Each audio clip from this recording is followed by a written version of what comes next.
Hello dear student, সবাই কেমন আছো? আশা করি ভালো। নতুন একটি ক্লাসে তোমাদেরকে আবারও স্বাগত জানাই। বুঝতেই পারছো আজকে আরেকটা রাইট ফর্ম অফ ভার্বের ক্লাস নিয়ে হাজির হচ্ছি। আজকে আমাদের রাইট ফর্ম অফ ভার্বের বেসিক রুলের 4 নাম্বার ক্লাস। এর আগে আমি 3টা ক্লাস নিয়েছি, 3টা ক্লাসে 30টা রুলস কভার করেছি। এই ক্লাসের পূর্বে অবশ্যই 3টা ক্লাস করে আসবে, ঠিক আছে? তারপর এই ক্লাসটাতে জয়েন করবা, ঠিক আছে? আর কথা না বলিয়ে চলো আমি ক্লাসটা শুরু করতে যাচ্ছি। আজকে আমরা কি করবো বলো তো? আজকে আমরা 31 নাম্বার রুলস থেকে শুরু করব। আজকে ইনশাল্লাহ আমাদের বেসিক রুলের সবগুলো ক্লাস শেষ হয়ে যাবে। ফাইন, এই যে 31 নাম্বার রুলস, 31 নাম্বার রুলস। তাহলে চলো কথা না বলে ক্লাসটা শুরু করা যাক। কি বলছে দেখো, এইটা হচ্ছে স্যার কি বলছে দেখো, একটি ক্রিয়ার মানে একটি ভার্বের উদ্দেশ্য প্রকাশ করার জন্য আমাদেরকে অন্য একটি ক্রিয়ার বা ভার্বের ইনফিনিটিভ ফর্ম ব্যবহার করতে হবে। ইনফিনিটিভ ফর্ম ব্যবহার করতে হবে। ধরো একটা সেন্টেন্সে একটা ভার্ব আছে, এই ভার্বের এই ক্রিয়ার কি উদ্দেশ্য, এই ক্রিয়ার উদ্দেশ্য প্রকাশ করার জন্য, এই ক্রিয়ার উদ্দেশ্য বা পারপাস প্রকাশ করার জন্য এরপরে যে ভার্বটা আসবে এই ভার্বের ফর্ম হবে 2+V1 বা বেস ফর্ম। কথা কি বোঝা গেছে? আমি আবার সুন্দর করে লেখায় বুঝাই দিই। ধরো একটা সেন্টেন্সে একটা ভার্ব আছে, একটা ঘটনা ঘটছে, এই যে ভার্ব, এই ভার্বের উদ্দেশ্য কি? এই যে কাজ, এই ভার্ব মানে তো একটা কাজ, এই কাজের উদ্দেশ্য কি, কি কি কারণে এই কাজটা করা হয়েছে? এই কাজের উদ্দেশ্য প্রকাশ করার জন্য, কি প্রকাশ করার জন্য? উদ্দেশ্য, উদ্দেশ্য প্রকাশ করার জন্য তারপরে যে এই ভার্বের পরে যে ভার্ব থাকবে ওই ভার্বটা হবে 2+V1, 2+V1 base form of verb, 2+ base form of verb V1। এটাকে বলা হয়, এই যে 2+V1 কে কি বলা হয় বলতো? ইনফিনিটিভ বলা হয়। এটা কি বলা হয়? ইনফিনিটিভ বলা হয়। আমি আবার বলতেছি, একটা সেন্টেন্সে একটা ভার্বের উদ্দেশ্য প্রকাশ করার জন্য আরেকটা যে ভার্ব থাকবে তারপরে ওই পরবর্তী ভার্বের ইনফিনিটিভ ফর্ম হবে 2+V1 বা বেস ফর্ম হবে, 2+V1 বা বেস ফর্ম হবে। কথা কি বুঝছো? মনে থাকবে। এবার আসলে আমি একটা এক্সাম্পল দিয়ে বুঝাই। কি বলছে দেখো তো, এই যে এই সেন্টেন্সটা খেয়াল করো। বলছে Rana went to the market, Rana বাজারে গেল।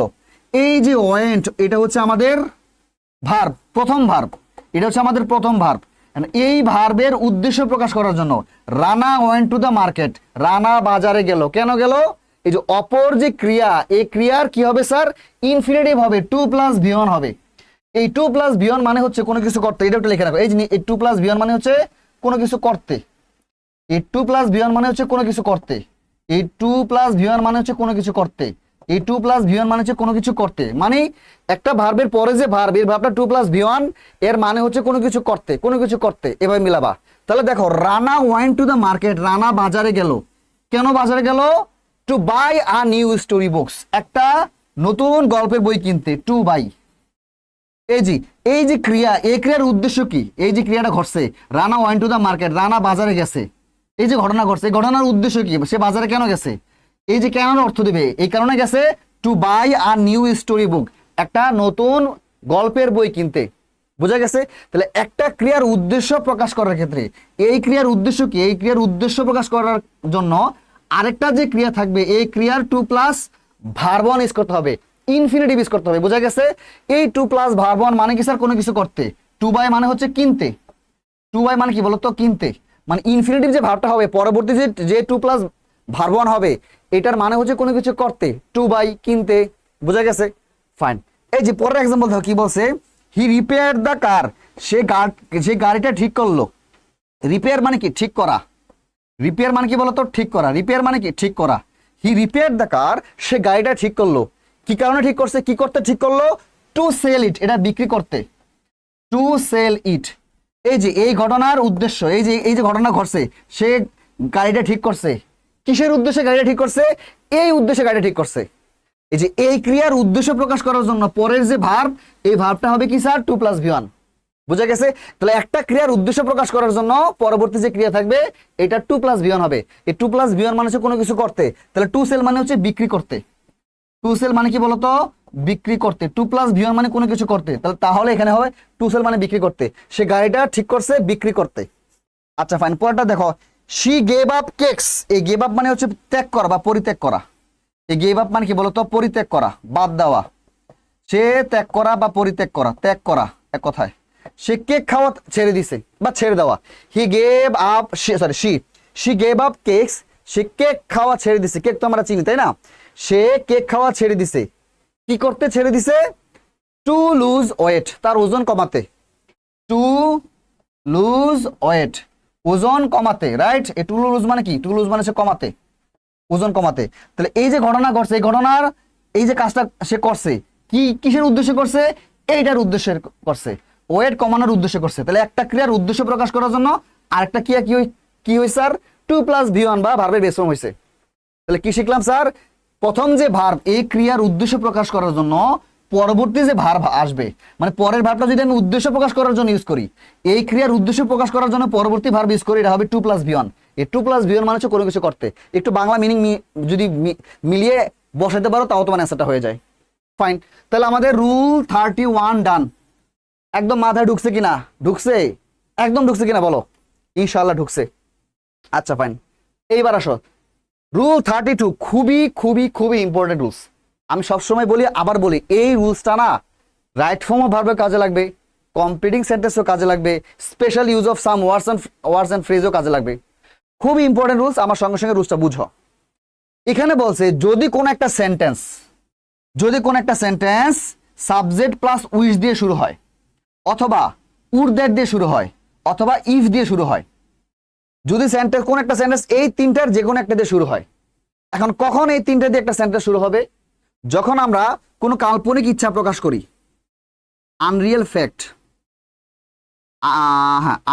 ফ্যাক্ট, যখন কোনো আমরা আনরিয়েল ফ্যাক্ট বা অবাস্তব ঘটনাকে উল্লেখ করি। কি ঘটনা স্যার? অবাস্তব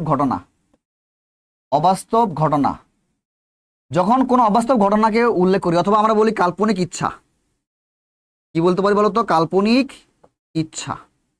আমরা একটা ইচ্ছা না কল্পনা করলাম। কাল্পনিক ইচ্ছা মানে কি? আমরা একটা মনে মনে একটা ইচ্ছা কল্পনা করলাম, কিন্তু আমরা জানি এই ইচ্ছাটা বাস্তব হওয়া পসিবল না। আমি মনে মনে একটা ইচ্ছা করলাম এবং আমি জানি একটা ইচ্ছা কল্পনা করলাম, কিন্তু এবং আমি জানি এই ইচ্ছাটা বাস্তব হওয়া পসিবল না, বা আমি এটাকে বলে আনরিয়েল ফ্যাক্ট, অবাস্তব ঘটনা, যেটা বাস্তব হওয়া পসিবল না। তো আমরা এমন কোনো সেন্টেন্স যদি বলি, আমরা যদি ইংরেজিতে এমন কোনো সেন্টেন্স বলি যেটা আসলে বাস্তব হওয়া পসিবল না, যেটা আমি ইচ্ছা করছি কিন্তু সেই ইচ্ছাটা কল্পনার মধ্যে সীমাবদ্ধ, এটা প্র্যাকটিক্যাল বা বাস্তব হওয়া সম্ভব না, এমন সিচুয়েশনে আমরা এই তিনটা সিস্টেমে সেন্টেন্সটা শুরু করতে পারি। হয়তো সেন্টেন্সটা শুরু হবে সাবজেক্ট প্লাস উইচ দিয়ে, অথবা সেন্টেন্সটা শুরু হবে উড দ্যাট দিয়ে, অথবা সেন্টেন্সটা শুরু হবে ইফ দিয়ে। আবার বলি, হয়তো সেন্টেন্সটা শুরু হবে সাবজেক্ট প্লাস উইচ দিয়ে, অথবা সেন্টেন্সটা শুরু হবে উড দ্যাট দিয়ে, অথবা সেন্টেন্সটা শুরু হবে ইফ দিয়ে, কাল্পনিক ইচ্ছা প্রকাশ করার জন্য। এই তিনটার পরে আসবে কি স্যার? সাবজেক্ট। এই তিনটার পরে আসবে কি স্যার? সাবজেক্ট। আচ্ছা ফাইন, এই সাবজেক্টের পরে কি আসবে স্যার? ভার্ব। এখন প্রশ্ন কোন জায়গা থেকে করবে বলো তো স্যার? প্রশ্ন হচ্ছে এই যে এই ভার্বের ফর্মটা কি হবে? এই ভার্বের ফর্ম থেকে আমাদের কোশ্চেনটা করবে। আমার বলি, কাল্পনিক ইচ্ছা প্রকাশ করতে, এমন ইচ্ছা যেটা প্র্যাকটিক্যাল হওয়া সম্ভব না, যেটা বাস্তব হওয়া সম্ভব না, যেটা আমাদের কল্পনার মধ্যেই সীমাবদ্ধ থাকে, যেটা আনরিয়েল ফ্যাক্ট, কখনো বাস্তব হওয়া সম্ভব না, এমন সেন্টেন্সগুলা কিভাবে শুরু হবে? সাবজেক্ট প্লাস উইচ দিয়ে শুরু হবে, অথবা উড দ্যাট দিয়ে শুরু হবে, অথবা ইফ দিয়ে শুরু হবে। এগুলোর পরে কি থাকবে স্যার? সাবজেক্ট। তারপর কি থাকবে স্যার? ভার্ব। এই যে প্রশ্ন আসবে কোন জায়গা থেকে স্যার? এই যে ভার্ব, এই ভার্ব থেকে প্রশ্ন আসবে। এই ভার্বের ফর্ম কেমন হবে? এই ভার্বের ফর্ম তিনটা উপায় হইতে পারে। এই ভার্বের ফর্ম, এই যে ভার্বটা আছে না, এই ভার্বের ফর্ম তিনটা হইতে পারে। প্রথমত, যদি এই ভার্বটা কি হবে? এই ভার্বটার পাশে, মানে এই ভার্বের ফর্ম হিসেবে ব্রেকেটে বি দেওয়া থাকে, তখন বসবে ওয়ার। মানে এই ভার্বটা ওয়ার হবে যদি ব্রেকেটে আমাদের অপশনে বি দেওয়া থাকে। আমাদের কোয়েশ্চেনে যদি ব্রেকেটে অপশনে বি দেওয়া থাকে, তখন এই ভার্বটা হয়ে যাবে কি? ওয়ার মানে হতাম বা হতো, এরকম আর কি। আর যদি বি না দেওয়া থাকে, কোনো অ্যাকশন ভার্ব দেওয়া থাকে, কথার কথা, যেমন ধরো সিং দেওয়া থাকলো, অথবা ফ্লাই দেওয়া থাকলেও, রাইট, অথবা ধরো বা ড্রাইভ দেওয়া থাকলো, হ্যাঁ, এরকম কিছু থাকলো, যদি কোনো অ্যাকশন ভার্ব দেওয়া থাকে, তখন হবে কি স্যার? উড অথবা কুড প্লাস V1। উড অথবা কুড প্লাস V1। আমি আবার বলি, এই যে ভার্ব, এই ভার্বের ফর্ম কি হবে? যদি ব্রেকেটে বি দেওয়া থাকে বি, তখন এই ভার্বটা হয়ে যাবে ওয়ার। কখনো ওয়াজ হবে না, লিখে রাখো, কখনো ওয়াজ হবে না। সাবজেক্ট যাই থাকুক, কখনো ওয়াজ হবে না। সাবজেক্ট যাই থাকুক, কখনো ওয়াজ হবে না। সাবজেক্ট যাই থাকুক, কখনো ওয়াজ হবে না। সবসময় কি হবে? বি থাকলে সেটা ওয়ার হবে। আর যদি বি না থাকে, কোনো অ্যাকশন ভার্ব থাকে, এই যে এই ভার্বগুলো থাকে, এরকম ড্রাইভ, সিং, ফ্লাই বা অন্য যে কোনো ভার্ব থাকে, তখন নর্মালি উড বা কুড প্লাস V1 হয়, অথবা V2ও হয়। তবে V2 তো তেমন একটা হয় না, সবচেয়ে বেশি ইউজ হয় এইটার প্রথম দুইটাই বেশি ইউজ হয়। কথাই বুঝতে পারতেছো? এই সেন্টেন্স স্ট্রাকচারটা কখন ইউজ করব? আমাদের কাল্পনিক ইচ্ছা প্রকাশ করার জন্য, কাল্পনিক ইচ্ছা প্রকাশ করার জন্য, যেটা বাস্তবে হওয়া পসিবল না, কোনো আনরিয়েল ফ্যাক্টকে ইন্ডিকেট করার জন্য। এবার আসো আমরা এক্সাম্পল দিয়ে বুঝি। দেখো আমরা একটা এক্সাম্পল দিয়ে ব্যাপারটা বুঝি। এই প্রথম সেন্টেন্সটা দেখো, বলছে would that I be a child again. এই সেন্টেন্সটার মানে হচ্ছে আমি যদি আবার, আমার বলে না, আমি যদি আবার আগের মতো শিশু হয়ে যেতে পারতাম, আমি যদি পাখি হতে পারতাম, আমি যদি একটা শিশু আবার আগের মতো শিশু হয়ে যেতে পারতাম, আমি যদি পুরো পৃথিবীর রাজা হতাম, এই যে আমি যদি এটা হইতাম, আমি যদি এই কাজটা করতে পারতাম, এইরকম সেন্টেন্সগুলো আমরা কি করতে হবে স্যার?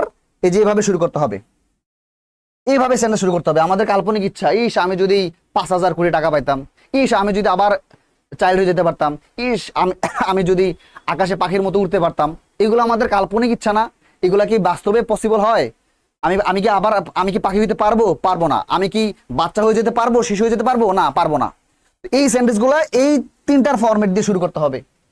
তো দেখো এই জি আছে কি না এখানে বলো তো? এই যে উড দ্যাট দিয়ে সেন্টেন্সটা শুরু হয়েছে। এখানে কি উড দ্যাট ছিল? এই যে এখানে থেকে উড দ্যাটটা ছিল, এখানে উড দ্যাট ছিল, এই যে হ্যাঁ এখানে উড দ্যাট ছিল।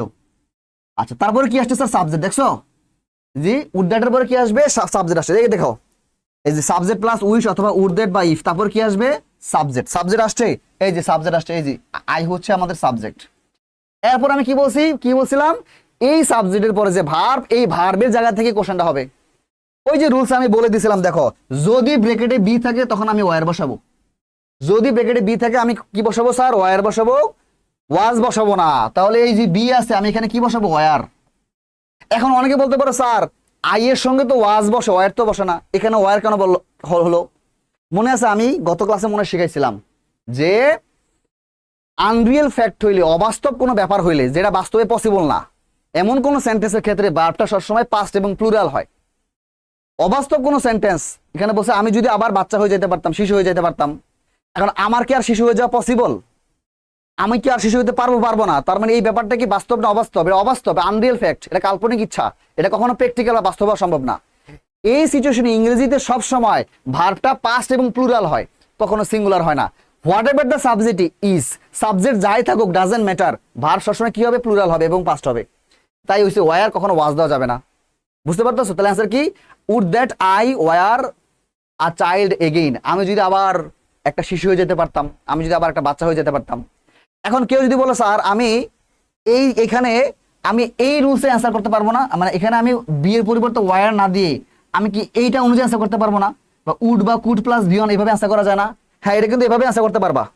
তুমি চাইলে এইভাবে অ্যান্সার করতে পারবা, এভাবে অ্যান্সার করতে পারবা। তুমি চাইলে এখানে বসাও কুড বসাও, কুড, তারপর হচ্ছে ভিওয়ান, বি নিজেই ভিওয়ান, মানে বিটা তো এখানে আমি মেন ভার্ব ধরলাম। তো এইভাবে অ্যান্সার করা যায় কুড বি, ওয়ারে দেওয়া যায়, কুড বি দেওয়া যায়, সমস্যা নেই, দুইটাই হবে। বুঝতে পারতেছো? তাহলে কি দাঁড়ায়? Would that I were a child again, অথবা would that I could be a child again. ওয়ারও correct, could be correct. Fine. পরেরটা দেখো, আই উইশ। এই দেখো এই যে সাবজেক্ট প্লাস উইশ দিয়ে শুরু হয়েছে, দেখছো? সাবজেক্ট প্লাস উইশ দিয়ে শুরু হয়েছে। তো সাবজেক্ট প্লাস উইশের পরে আবার সাবজেক্ট থাকবে না? এই যে সাবজেক্ট আছে, রাইট? সাবজেক্ট আছে। এবার ভার্বটা জানি কি হবে? বি থাকলে কি হয়ে যাবে জানি স্যার? ওয়ার হয়ে যাবে, ওয়ার হয়ে যাবে। অথবা কি দিতে পারি স্যার? আমি কুড বিও দিতে পারি, আমরা কুড বি দিতে পারি। I wish I were a king, অথবা I wish I could be a king. আমি যদি রাজা হতে পারতাম, রাইট? পরেরটা দেখো, এই যে ইফ দিয়ে শুরু হয়েছে, তারপরে আই।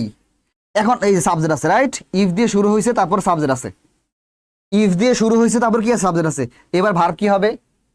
ওই যে বললাম না, এখানে কি বি আছে? বি নাই, এখানে অ্যাকশন ভার্ব আছে। তো অ্যাকশন ভার্ব থাকলে জানি কি হয়? উড অথবা কুড প্লাস বি ওয়ান। তাহলে কি হবে sir? If I could fly. সবসময় কুডটা ইউজ করার চেষ্টা করবো এখানে, হ্যাঁ? Could fly, if I could fly in the sky. আমি যদি আকাশে উঠতে পারতাম, আমি যদি আকাশে, অনেকে বলবো স্যার আকাশে তো উড়া যায়। এখানে ওই যে আকাশে উড়া বলতে পাখির মতো আকাশে উড়ার কথা বলা হইতেছে। আমি যদি পাখির মতো আকাশে উঠতে পারতাম, if I could fly in the sky. কথাই বোঝা গেছে, মনে গেছে? এই যে সেন্টেন্স গুলো বললাম, এগুলো আমরা বলতো এগুলো আমাদের কাল্পনিক ইচ্ছা না? এই সবগুলো সেন্টেন্স কি কাল্পনিক ইচ্ছা না? দেখো তো, কাল্পনিক ইচ্ছা। এই কাল্পনিক ইচ্ছা হইলে আমাদের এভাবে সেন্টেন্স গুলো বিল্ড আপ করতে হবে। এখন অনেকে আরেকটা কনফিউজ হইতে পারে, এই জায়গায় কনফিউশন হইতে পারে স্যার এই যে ইফ, এই ইফ তো আপনি বলছিলেন কন্ডিশনাল সেন্টেন্সে ইফ মানে যদি, এটা তো কন্ডিশনাল সেন্টেন্সে পড়ে যায় না। না, এটা কিন্তু কন্ডিশনাল সেন্টেন্সে পড়ে যাবে না। কেন বলো তো? কারণ কন্ডিশনাল সেন্টেন্সে তো দুইটা পার্ট থাকে, if you want I will go, এরকম দুইটা অংশ থাকে একটা সেন্টেন্সের। এখানে কি দুইটা অংশ আছে? না, এখানে দুইটা অংশ নাই। তার মানে এটা কিন্তু ইফ থাকলেও এটা কন্ডিশনালের নিয়মে যাবে না, এটা কাল্পনিক ইচ্ছার নিয়মে যাবে। বোঝা গেছে? ক্লিয়ার? মাথায় ঢুকছে? ফাইন। তাহলে আমি একটু আবার বলে দিই, যদি কোন একটা সেন্টেন্স সাবজেক্ট প্লাস উইশ অথবা উড দ্যাট অথবা ইফ দিয়ে শুরু হয়, তারপরে সাবজেক্ট থাকবে, তারপরে যে ভার্ব, এই ভার্ব থেকে কোশ্চেনটা আসবে। এই ভার্ব তিনটা ফর্মে হইতে পারে, বি থাকলে ওয়ার দিব অথবা কুড বি দেওয়া যায়, আর অ্যাকশন ভার্ব থাকলে উড অথবা কুড প্লাস বি ওয়ান, তবে কুডটা বেশি ইউজ হয়, অথবা ভিটি দিয়েও করা যায়, তবে এই দুইটা বেশি ইউজ হয়। ওকে, রুল 30 ডান, 32 ডান। আমি নেক্সট রুলে চলে যাই। মাথায় ঢুকছে না? একদম ঢুকছে না বলো তো? আশা করি ঢুকছে। এই রুলসটা খুবই ইম্পর্টেন্ট রুল স্যার, খুব ভালো করে বুঝে নাও, খুবই ইম্পর্টেন্ট এবং সহজ, ভালো করে বুঝে নাও। কি বলছে? যদি কোনো বাক্যের সাবজেক্ট হিসেবে কোনো ভার্ব ব্যবহৃত হয়, আমরা জানি প্রত্যেকটা সেন্টেন্সে একটা ভার্বের একটা সাবজেক্ট থাকে, একটা ভার্বের কি থাকে? একটা সাবজেক্ট থাকে। আমি একটা এক্সাম্পল দিয়ে বুঝাই। ধরো আমি বললাম করিম প্লেস ক্রিকেট, বা করিম ইজ আ স্টুডেন্ট। কথার কথা বললাম করিম ইজ আ স্টুডেন্ট, করিম একজন ছাত্র, করিম ইজ আ স্টুডেন্ট। ফাইন। এখন দেখো এই সেন্টেন্সের ভার্বকে ইজ হচ্ছে আমাদের ভার্ব, এই সেন্টেন্সের ইজ হচ্ছে আমাদের ভার্ব, আর এই যে করিম আছে না, করিম হচ্ছে আমাদের সাবজেক্ট। এই সেন্টেন্সের ইজ হচ্ছে আমাদের ভার্ব আর করিম হচ্ছে আমাদের কি? সাবজেক্ট। এই সেন্টেন্সের ইজ হচ্ছে ভার্ব, করিম হচ্ছে কি? আমাদের সাবজেক্ট। আচ্ছা দেখো, তার মানে একটা সেন্টেন্সে একটা ভার্বের কি থাকে? একটা সাবজেক্ট থাকে। একটা সেন্টেন্সে একটা ভার্বের কি থাকে? সাবজেক্ট থাকে। এটা তো আমরা বুঝতে পারছি, এটা আমরা জানি। এখন এখানে আমি যেটা শিখাতে চাচ্ছি, এই যে সাবজেক্ট, এই যে ভার্বের যে সাবজেক্ট, এই সাবজেক্টটা আমাদের করিম হইছে, করিম একটা নাউন হইছে, রাইট? করিম এখানে একটা নাউন। এখন এই করিমের জায়গায় যদি একটা ভার্ব চলে আসে, করিমের জায়গায় যদি কি একটা ভার্ব চলে আসে, করিম তো আমাদের নাউন, একটা ভার্বের সাবজেক্ট তো নাউনই হয়। একটা ভার্বের সাবজেক্ট কি হয়? সবসময় নাউনই হয়। নরমালি কি হয় স্যার? নাউন হয়। এখন এমন যদি হয় একটা ভার্বের সাবজেক্ট হিসেবে এই নাউন না বসিয়ে আমি যদি একটা ভার্ব বসাই, একটা ভার্বের সাবজেক্ট হিসেবে নাউন না বসিয়ে আমি যদি আরেকটা ভার্বকে বসাই, তখন এই যে ভার্ব, এই ভার্বের ফর্ম হবে ভার্ব প্লাস আইএনজি। এই ভার্বের ফর্ম হবে ভার্ব প্লাস আইএনজি। কথাই বুঝতে পারতেছে? আবার বলি, আমরা জানি যে কোনো একটা সেন্টেন্সের একটা সাবজেক্ট থাকে, ভার্ব থাকে, অর্থাৎ ভার্বের সাবজেক্ট থাকে। এখানে করিম হচ্ছে ইজের সাবজেক্ট, আর যে সাবজেক্ট হয় সে নর্মালি নাউন হয়। যে সাবজেক্ট হয় তো সে নর্মালি কি হয়? নাউন হয়। এখন যদি এরকম হয়, এটা তো রাইট ফর্ম ভার্বের কোশ্চেন, যদি এরকম হয় এই নাউনের জায়গায়, এই সাবজেক্টের জায়গায় যদি একটা ভার্ব চলে আসে, এই সাবজেক্টের জায়গায় যদি একটা ভার্ব চলে আসে, তখন এই যে ভার্বটা, এই ভার্বের ফর্ম হবে ভার্ব প্লাস আইএনজি। আমার কথাই বোঝা গেছে? এই কারণে দেখো আমি এবার এখান থেকে একটা এক্সাম্পল দিয়ে বুঝাই। সরি, এটা না, আগেরটা, রাইট? হ্যাঁ, এটা দেখো, এক্সাম্পলটা খেয়াল করো। বলছে গ্যাপ দিছে, তারপর একটা ওয়াক দিছে, in the morning is a good exercise. এর মানে হচ্ছে, এই সেন্টেন্সের মানে হচ্ছে বা সকালবেলা হাঁটাটা শরীরের জন্য ভালো, সকালবেলা হাঁটাটা শরীরের জন্য ভালো। আচ্ছা ফাইন। এই সেন্টেন্সের ভার্ব হচ্ছে ইজ, ইজ হচ্ছে আমাদের ভার্ব। এখন আমরা জানি একটা ভার্বের কি লাগে স্যার? সাবজেক্ট লাগে। সাবজেক্ট কোথায় থাকে? ভার্বের আগে থাকে। সাবজেক্ট কোথায় থাকে স্যার? ভার্বের আগে, মানে সাবজেক্ট তো নর্মালি প্রথমেই থাকে। এখন এই যে সাবজেক্ট, এখানে একটা আমার সাবজেক্ট লাগবে, মানে করি, ওই যে বললাম না করিমের মতো একটা সাবজেক্ট লাগবে আর কি। এখন এই সাবজেক্টের জায়গায় আমাদের অপশনে কি দিছে? একটা ভার্ব দিছে কিনা বলো তো? এই সাবজেক্টের জায়গায় আমাদের অপশনে কি দিছে? একটা ভার্ব দিছে। যখন দেখবা সাবজেক্টের জায়গায় অপশন হিসেবে ভার্ব দেওয়া আছে, সাবজেক্টের জায়গায় অপশন হিসেবে ভার্ব দেওয়া আছে, তখন এই ভার্বের সঙ্গে আমাদেরকে আইএনজি যোগ করে দিতে হবে। তো ওয়াক কি হয়ে যাবে sir? Walking. Walking in the morning is a good exercise. অর্থাৎ সকালে হাঁটা খুব ভালো একটা এক্সারসাইজ, খুব ভালো একটা এক্সারসাইজ। আচ্ছা ফাইন, বুঝতে পারতেছো? ফাইন। আচ্ছা, পরেরটা দেখো, swim is good for health. বলতেছে সাঁতার কাটা শরীরের জন্য ভালো। এখন এই সেন্টেন্সের ভার্বকে ইজ হচ্ছে আমাদের ভার্ব, ইজ কি? আমাদের ভার্ব। এখন এই ভার্বের কি লাগবে স্যার? একটা সাবজেক্ট লাগবে। এই যেখানে সাবজেক্ট তো আমাদের ভার্বের আগে থাকে, মানে এখানে আমাদের একটা, এই গ্যাপে আমাদের একটা সাবজেক্ট লাগবে। এখন সাবজেক্টের জায়গায় আমাদের অপশনে কি দেওয়া আছে? একটা ভার্ব দেওয়া আছে। তার মানে আমি জানি সাবজেক্টের জায়গায় অপশন হিসেবে ভার্ব দেওয়া থাকলে ওই ভার্বের সাথে কি যুক্ত হয় স্যার? আই যুক্ত হয়। সাবজেক্টের জায়গায় অপশন হিসেবে ভার্ব দেওয়া থাকলে ওই ভার্বের সঙ্গে কি যুক্ত হয় স্যার? আই যুক্ত হয়। তাহলে কি হবে sir? Swimming, SWIMMING। Swimming is good for health. সাঁতার কাটা শরীরের জন্য ভালো। বোঝা গেছে? আর এটার অ্যান্সার কি হবে স্যার? গার্ডেনিং। গার্ডেনিং মানে হচ্ছে বাগান করা, হ্যাঁ, গার্ডেনিং। গার্ডেনিং ইজ মাই হবি, মানে বাগান করা হচ্ছে আমার একটা শখ, হবি। ক্লিয়ার? বুঝতে পারতেছো? ফাইন, আশা করি রুল 33 ডান।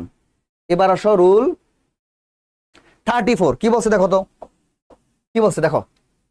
যদি কোনো বাক্যে বা যদি কোনো সেন্টেন্সে বাই দা টাইম ফ্রেজটা থাকে, যদি কোনো সেন্টেন্সে বাই দা টাইম ফ্রেজটা থাকে, বাই দা টাইম থাকে, আর কিছু থাকতে পারে, আমি একটু লিখে দেই। যখন কোন একটা সেন্টেন্সে তুমি দেখবা বাই দা টাইম আছে, বাই দা টাইম, অথবা থাকতে পারে by this time, by the time অথবা বাই দিস টাইম, বোঝা গেছে? অথবা থাকতে পারে by plus future time word, future time word. Future time word মানে কি?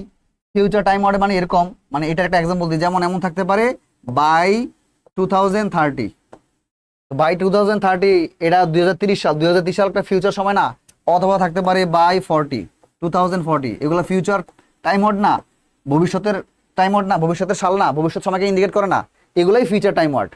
তার মানে কোন একটা সেন্টেন্সে যদি বাই দা টাইম থাকে, অথবা বাই দিস টাইম থাকে, অথবা বাই প্লাস ফিউচার কোনো টাইম ওয়ার্ড থাকে, কোন একটা সেন্টেন্সে এগুলো থাকলে, কোন একটা সেন্টেন্সে এগুলো থাকলে, কোন একটা সেন্টেন্সে এগুলো থাকলে, ওই সেন্টেন্সের ভার্ব কি হবে জানো?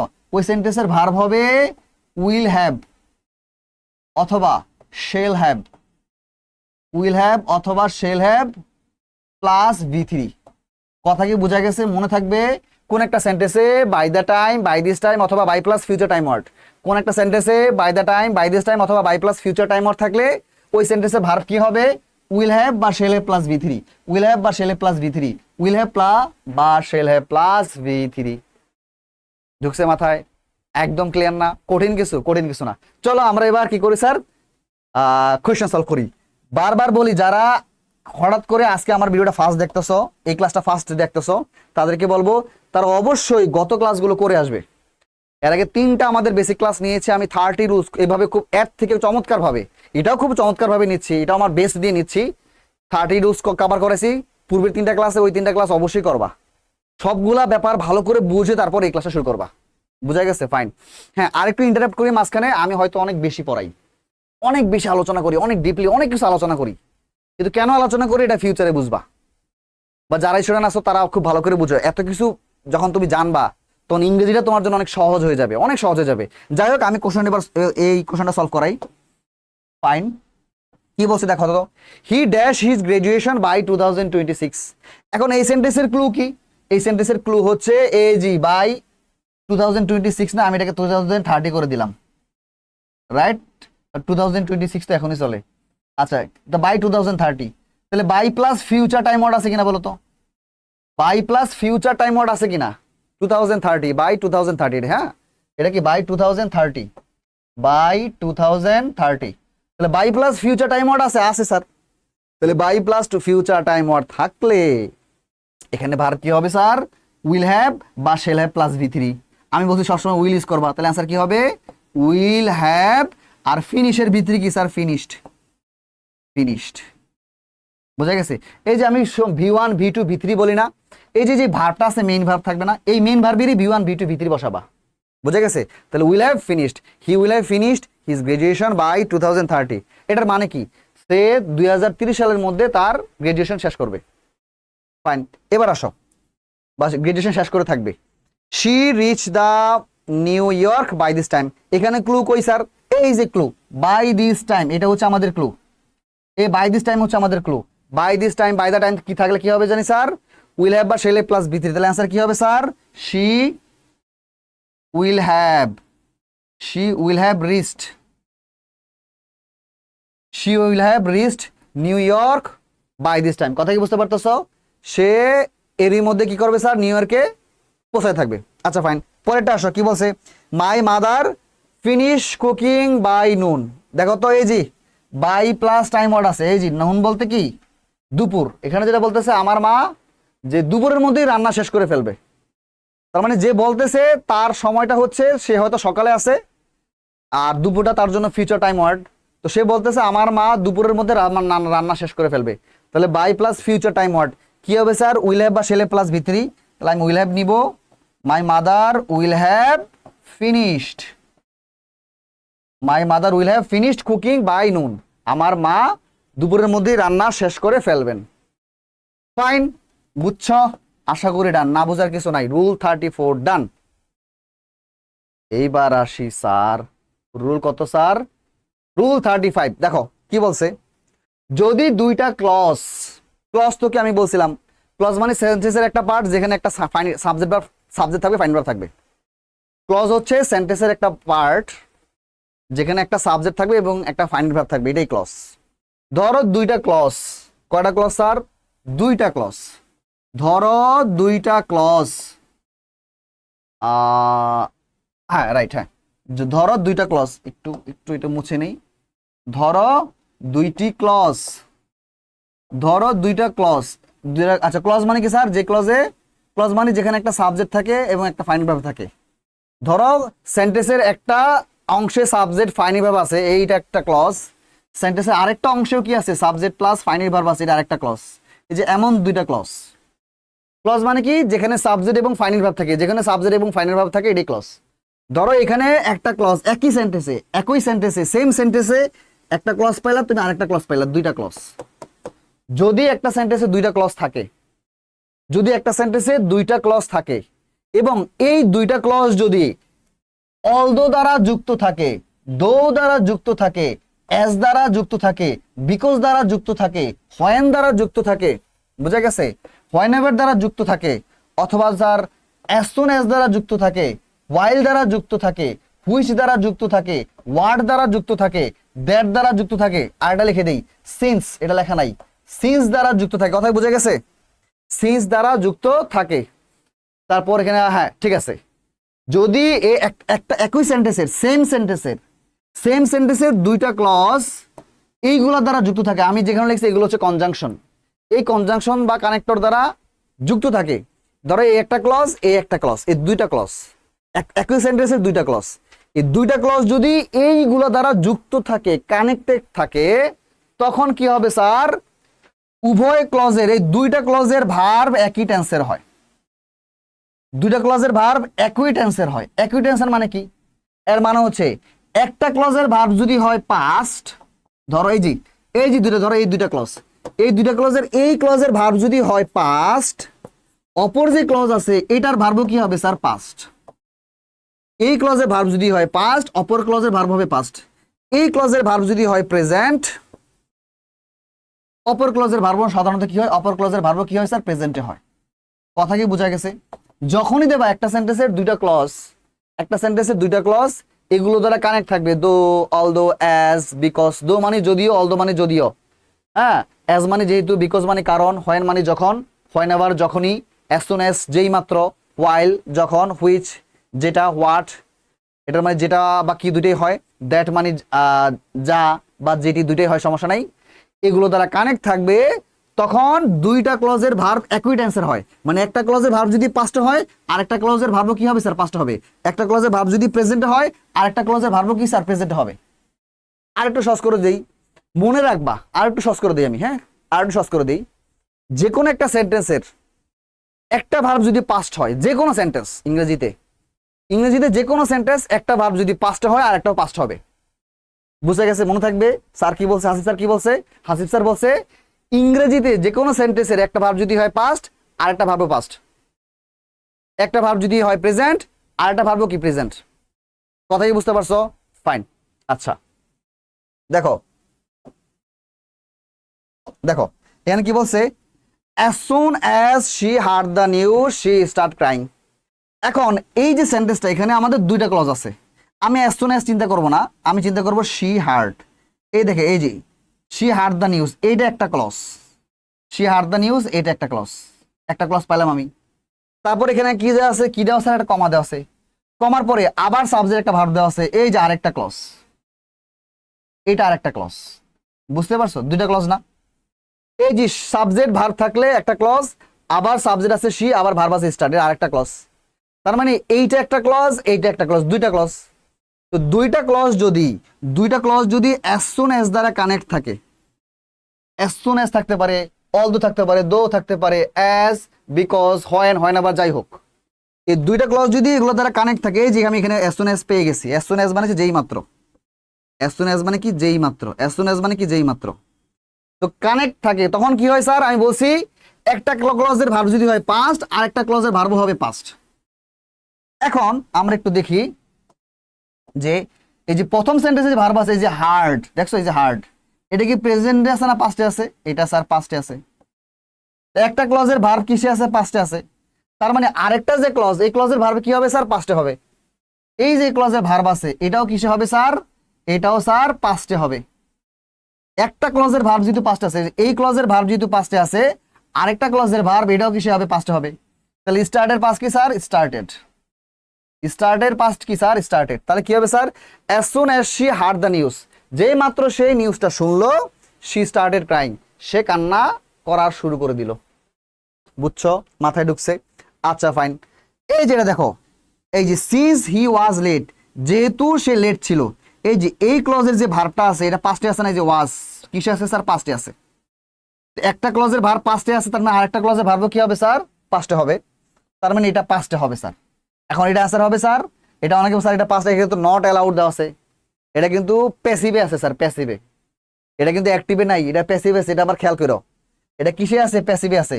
এই যে সাবজেক্ট, সাবজেক্ট কি এই কাজটা করে কি করে না বলো তো? সাবজেক্ট এই কাজটা করে না। বলছে সিন্স হি ওয়াজ লেট, এই সিন্স মানে কি? যেহেতু। এই সিন্স মানে হচ্ছে যেহেতু, যেহেতু সে লেট ছিল, দেরি করছে, সে ক্লাসে ঢুকতে পারে নাই। তাহলে বুঝো, কিন্তু ধরো তুমি ক্লাসে লেট করে গেছো, এখন তুমি কি ক্লাসে ঢুকতে পারবা? তোমার স্যার কি ক্লাসে অ্যালাউ করবে তোমাকে?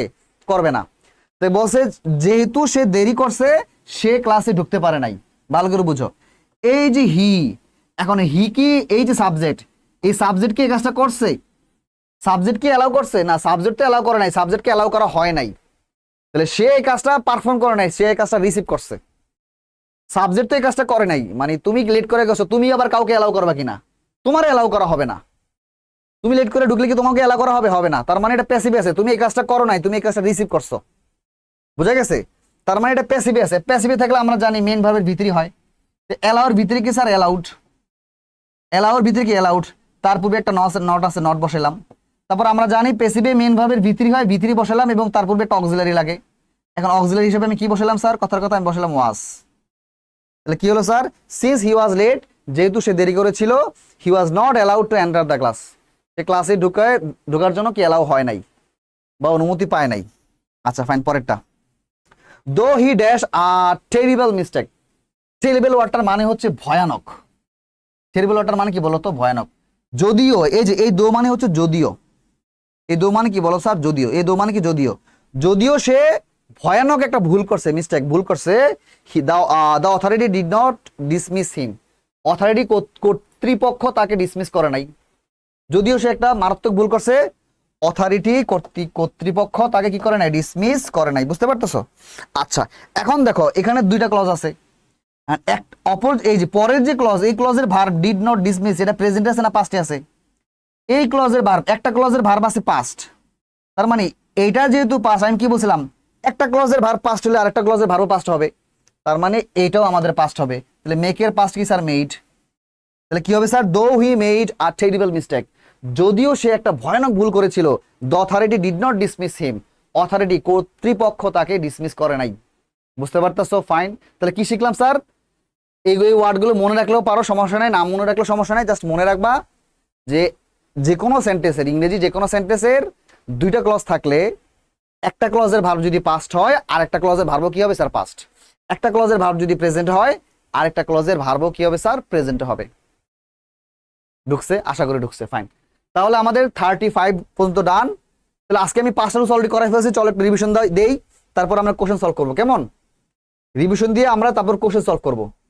ওকে, 31 নাম্বার রুলস কি বলছে দেখো, যে একটা ক্রিয়ার উদ্দেশ্য প্রকাশ করার জন্য, রাইট, একটা ভার্বের উদ্দেশ্য প্রকাশ করার জন্য, একটা ভার্বের উদ্দেশ্য প্রকাশ করার জন্য পরবর্তী যে ভার্ব আসবে, ওই ভার্বটা হবে 2+V1।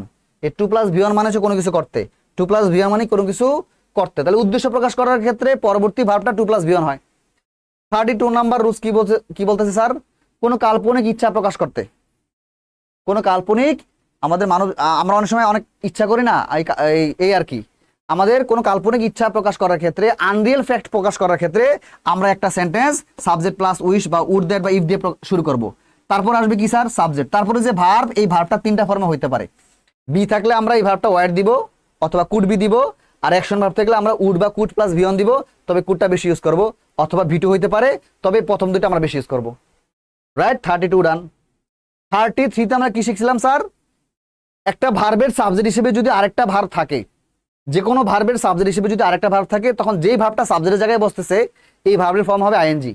যে ভার্বটা সাবজেক্টের জায়গায় বসতেছে এই ভার্বের ফর্ম হবে কি স্যার? আইএনজি। বুঝতে পারতেছো? তারপর আমরা কি শিখলাম স্যার? কোন একটা সেন্টেন্সে যদি বাই দ্য টাইম থাকে, by the time, by this time, by plus future time or থাকে, তখন ওই সেন্টেন্সের ভার্ব হয় উইল হ্যাভ, শেলে plus V3। And the last one, যখন দুইটা clause although, though, as, because, when, whenever, as soon, while, which, what, that দ্বারা যুক্ত হয়, অথবা ইংরেজিতে যে কোনো একটা সেন্টেন্সের দুইটা ক্লজ থাকলে, যে কোনো সেন্টেন্সের দুইটা ক্লজ থাকলে, একটা ক্লজ যদি হয় পাস্ট আর একটা ক্লজ পাস্ট, একটা ক্লজ যদি হয় প্রেজেন্ট আর একটা ক্লজ প্রেজেন্ট। বোঝা হয়ে গেছে? এবার তোমার পালা, তুমি অ্যান্সার করবা, আমি তোমাকে এক্সারসাইজ দিচ্ছি। এই যে এক্সারসাইজ, ঠিক আছে? এই এক্সারসাইজটা সলভ করো। আমি একটু সরে দাঁড়াচ্ছি। এখন তোমার কাজ হচ্ছে এই এক্সারসাইজটা সলভ করা। আমি তোমাকে টাইম দিই, কতক্ষণ টাইম দিব বলো তো? আমি তোমাকে টাইম দিলাম 2 মিনিট টাইম দিলাম, ঠিক আছে? 2 মিনিট না, তোমাকে আমি 1 মিনিট টাইম দিলাম। তা যেই হোক, 1 মিনিট টাইম দিলাম, 1 মিনিট।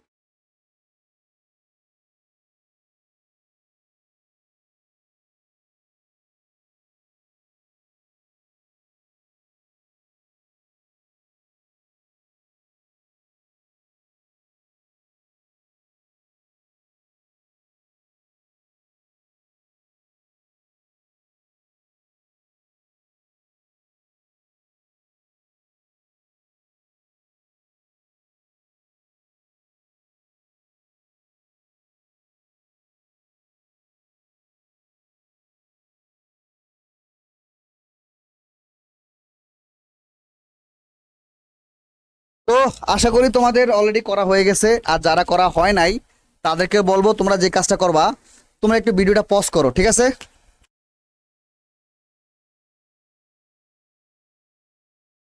তোমরা একটু ভিডিওটা পজ করো, পজ করার পর এই কোশ্চেনগুলো অ্যান্সার করো।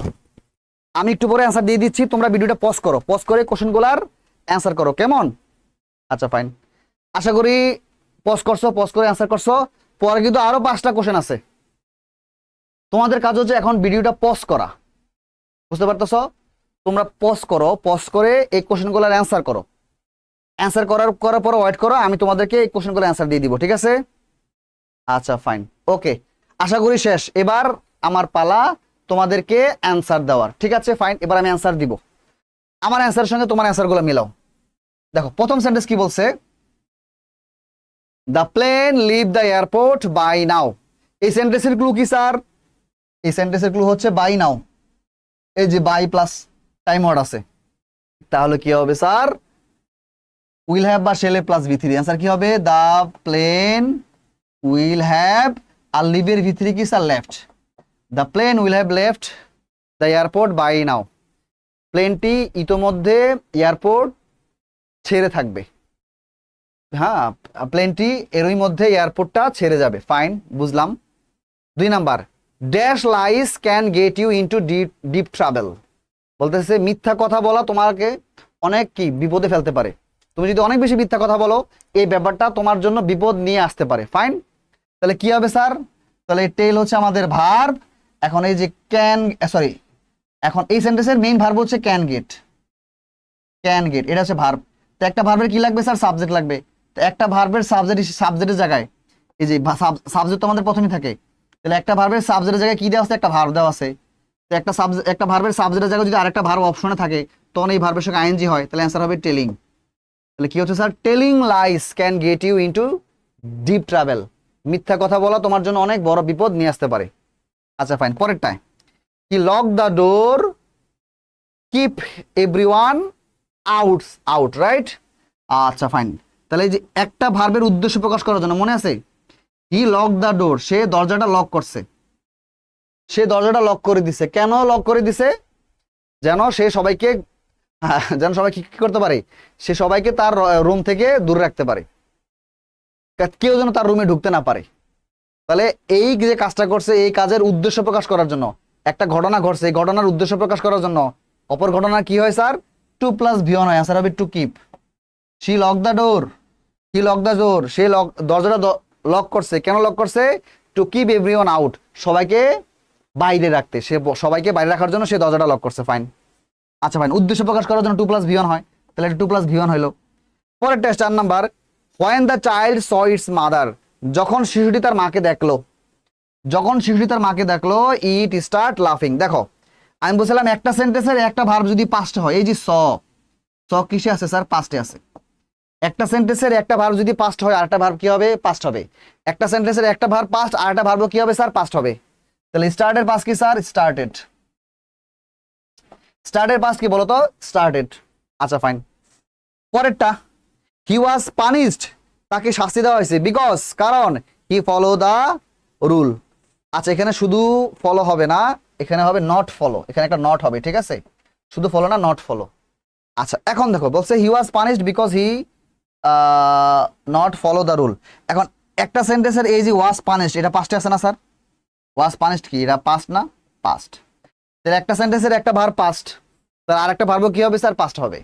একটা সেন্টেন্সের একটা ভার্ব পাস্ট, আরেকটা ভার্ব কি হবে স্যার, পাস্টে হবে। তাহলে কি এখানে আছে স্যার, নট ফলো। তো নট ফলো থাকলে তো আমাদের কি করতে হবে স্যার, এই পাস্টের নেগেটিভ, তাহলে কি হবে sir, did not follow. Did not follow প্রথমে বুঝো, এটা তো আমাদেরকে ফলো নেগেটিভ বসবে, যেহেতু এটা পাস্টে আছে তার মানে এটাও পাস্টে হবে। তো ফলোর পাস্ট কি, ফলোড। এখন যেহেতু এখানে নট দিয়ে দিছে, এই জায়গাটা অনেক বুঝবা না, আমি একটু ক্লিয়ার করে দিই, তো এটা তো আমি বুঝতে পারতেছি, আমাদের ব্রেকেটে দেওয়া আছে কি স্যার, ফলো। তো আমরা জানি ফলোর কি বসবে স্যার, ফলোর পাস্ট হবে। একটা সেন্টেন্সের একটা ভার্ব পাস্ট, তার মানে আরেকটাও পাস্ট। ফলোর পাস্ট কি, ফলোড। একটু ভালো করে বুঝো, ফলোর পাস্ট কি, ফলোড। আচ্ছা বুঝলাম, ফলোড। এখন দেখো শুধু ফলো ছিল না, ফলোর পূর্বে একটা নট ছিল, তার মানে এটাকে নেগেটিভ করতে হবে, এই যে ফলোডের নেগেটিভ করতে হবে। এই ফলোড হচ্ছে ভি টু নেগেটিভ। এখন মনে রাখবা ভি টু মানে কি, পাস্ট ফর্ম। যে কোনো ভি টু মানে ভার্বের পাস্ট ফর্মকে নেগেটিভ করতে হলে কিভাবে নেগেটিভ করতে হয় জানো, মানে এটা যদি শুধু ভার্বের পাস্ট ফর্ম হয়, তার নেগেটিভ হচ্ছে ডিড নট প্লাস V1। তার নেগেটিভ কি বলো তো, ডিড নট প্লাস V1। আমি আবার বুঝাই, এই জায়গাটা অনেকে বুঝবা না, আবার বুঝাই। এই যে সেন্টেন্সটা, এই সেন্টেন্সের একটা ভার্ব পাস্টে আছে না, এটাকে বুঝো, এই সেন্টেন্সের একটা ভার্ব পাস্ট, তার মানে অপর ভার্বটাও পাস্ট হবে। অপর ভাবে অপশনে কি দেওয়া আছে, নট ফলো দেওয়া আছে। কি দেওয়া আছে, নট ফলো। এই যে নট ফলো দেওয়া আছে। তো প্রথমে আমি চিন্তা করি যে ফলো, এই ফলোর পাস্ট কি, ফলোর পাস্ট হচ্ছে ফলোড। এখন এখানে যেহেতু নট দেওয়া আছে, তার মানে এই যে ফলোড, এটাকে আমাকে নেগেটিভ করতে হবে। এন্ড ফলোড তো আমাদের ভি টু। এখন ভি2 নেগেটিভের স্ট্রাকচার কি, ডিড নট প্লাস V1। তার মানে এই ফলোড হয়ে যাবে did not follow. Did not follow, followed কি হয়ে যাবে স্যার, ডিড নট ফলো। কথা কি বুঝে গেছে? তাহলে অ্যান্সার হবে কি sir, did not follow. He was punished, তাকে শাস্তি দেওয়া হয়েছিল, বিকজ, কারণ, he did not follow the rule, সে নিয়ম মানে নাই। আচ্ছা স্যার বুঝলাম, পরেরটা আসি। এবার এখানে আরো 5টা এক্সাম্পল দেওয়া আছে, এগুলো মনে করছো অলরেডি। আচ্ছা আমি আবার টাইম দিই, এখন একটু ভিডিওটা পজ করো, পজ করে এই 5টা সলভ করো, তারপর আমি অ্যান্সার দিয়ে দিচ্ছি। আশা করি তুমি পজ করে অ্যান্সার করছো। এইবার হচ্ছে আমার অ্যান্সার দেওয়ার পালা, রাইট? দেখো কি বলছে, I wish I dash swim. মনে আছে সাবজেক্ট প্লাস উইশ থাকলে, তারপরে আবার সাবজেক্ট থাকলে, তারপর ভার্ব কি হবে স্যার, বি থাকলে ওয়ার হয়, আর অ্যাকশন ভার্ব থাকলে উড অথবা কুড প্লাস V1। তাহলে I wish I could swim. এখন অনেকে বলবা স্যার আপনারা বলছেন কাল্পনিক ইচ্ছার ক্ষেত্রে আপনাদের কি হয়, এই স্ট্রাকচার ইউজ হয়, কিন্তু এখানে বলতেছে আমি যদি সাঁতার কাটতে পারতাম। তো একটা মানুষ তো সাঁতার কাটতে পারবেই, সে শিখতে পারে, সমস্যা নাই। এখন যেই মানুষটা এই কথা বলতেছে সে আসলে সাঁতার কাটতে পারে না, তার একটা ইচ্ছা, সে যদি সাঁতার কাটতে পারতো। সে সাঁতার কাটতে পারে না বলে তো এই সেন্টেন্স বলতেছে। সে যদি সাঁতার কাটতে পারতোই, তাহলে তো সে আর এই সেন্টেন্স বলতোই না, I wish I could swim swim বলতো। তুমি যদি আকাশে উঠতে পারতাই, তুমি কি বলতা যে I wish I could fly in the sky? তুমি তো বলতা না। তুমি কখনো এই সেন্টেন্স বলতেছো, কারণ তুমি কাজটা করতে পারো না। যেই কাজটা তুমি করতে পারতেছো না, এটা তুমি কাল্পনিক ইচ্ছা, তোমার অনেক শখ, এই ক্ষেত্রে না এই সেন্টেন্সের স্ট্রাকচারটা ইউজ হয়, বুঝতে পারছো? আচ্ছা ফাইন, তাহলে I wish I could swim, যে বলতেছে সে আসলে সাঁতার কাটতে পারে না। তো তার অনেক ইচ্ছা আছে সে যদি সাঁতার কাটতে পারতো। আচ্ছা ফাইন, এবার আসো, if I be a millionaire, এই জি ইফ দিয়ে সেন্টেন্স শুরু হয়েছে, কাল্পনিক ইচ্ছা, সাবজেক্ট, তারপরে কি হবে স্যার, ব্র্যাকেটে বি থাকলে আমাদের এখানে হবে কি were, if I were a millionaire, আমি যদি একটা মিলিয়নিয়ার হইতে পারতাম, অথবা এখানে দেওয়া যাবে sir could be, if I could be a millionaire, millionaire, আমি যদি মিলিয়নাইর হইতাম। বুঝতে পারতেছো? ফাইন। 8 নাম্বার, এবার আসো, উই শুড এক্সারসাইজ রেগুলারলি, আমাদের নিয়মিত এক্সারসাইজ বা শরীর চর্চা করা উচিত।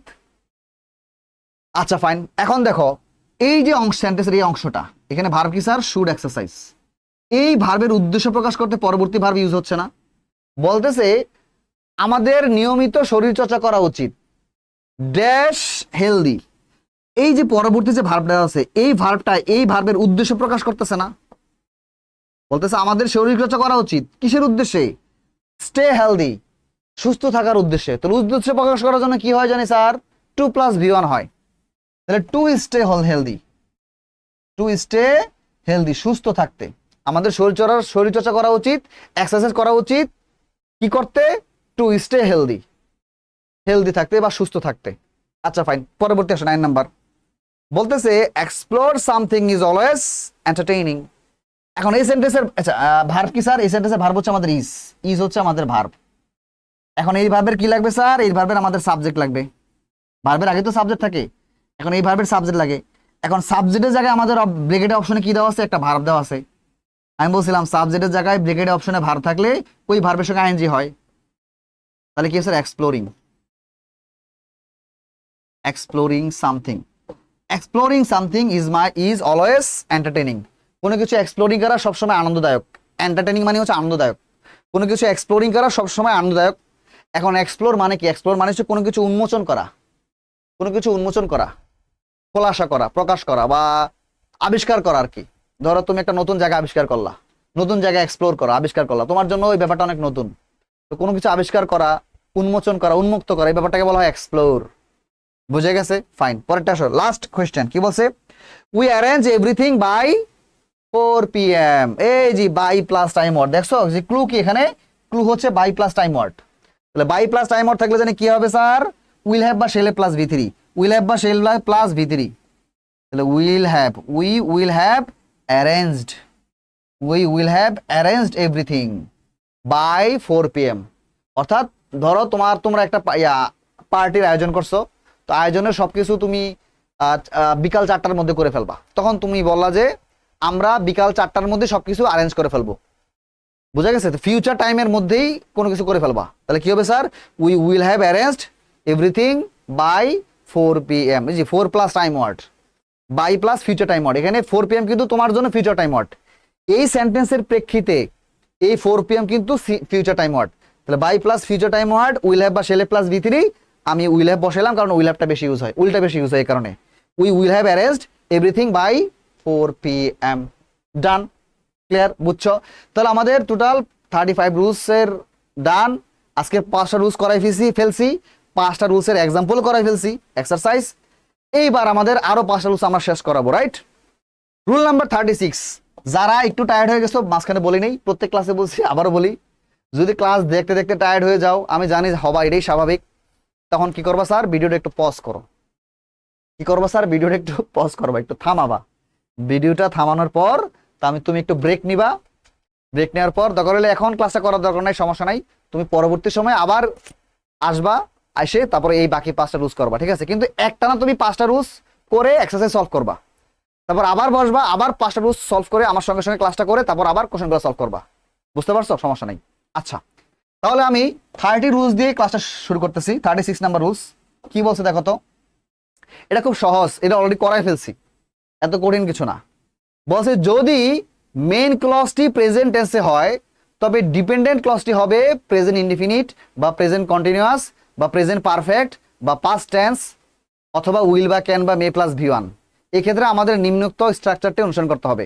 আমি জানি এইটা রিডিং পরে তুমি কিছুই বুঝবা না, আমি চলো একটা এক্সাম্পল দিয়ে সুন্দর করে বুঝাই দিই। রাইট, ওকে ফাইন, ওকে, দেখো আমি একটা এক্সাম্পল দিয়ে বুঝাই দিই, কি বলছে দেখো, ধরো আমি বললাম করিম করিম says Karim says that Karim says that Karim says that he will stand fast. Say fast হবে, ঠিক আছে, he will stand fast. আচ্ছা, এই সেন্টেন্স দিয়ে বুঝাই, মানে সেন্টেন্স ছাড়া তুমি বুঝবা না। এই সেন্টেন্সটা খেয়াল করো। এখন এই সেন্টেন্সে দুইটা ক্লজ আছে। একটা ক্লজ হচ্ছে স্যার করিম সেইস, এই যে করিম সেইস এটা একটা ক্লজ, এই যে করিম সেইস এটা হচ্ছে আমাদের একটা ক্লজ, এটা একটা ক্লজ, এটা কি স্যার একটা ক্লজ। আচ্ছা, তারপরে এই যে দ্যাট আছে, দ্যাটের পরে আরেকটা ক্লজ আছে, বুঝছো, এটা আমাদের আরেকটা ক্লজ,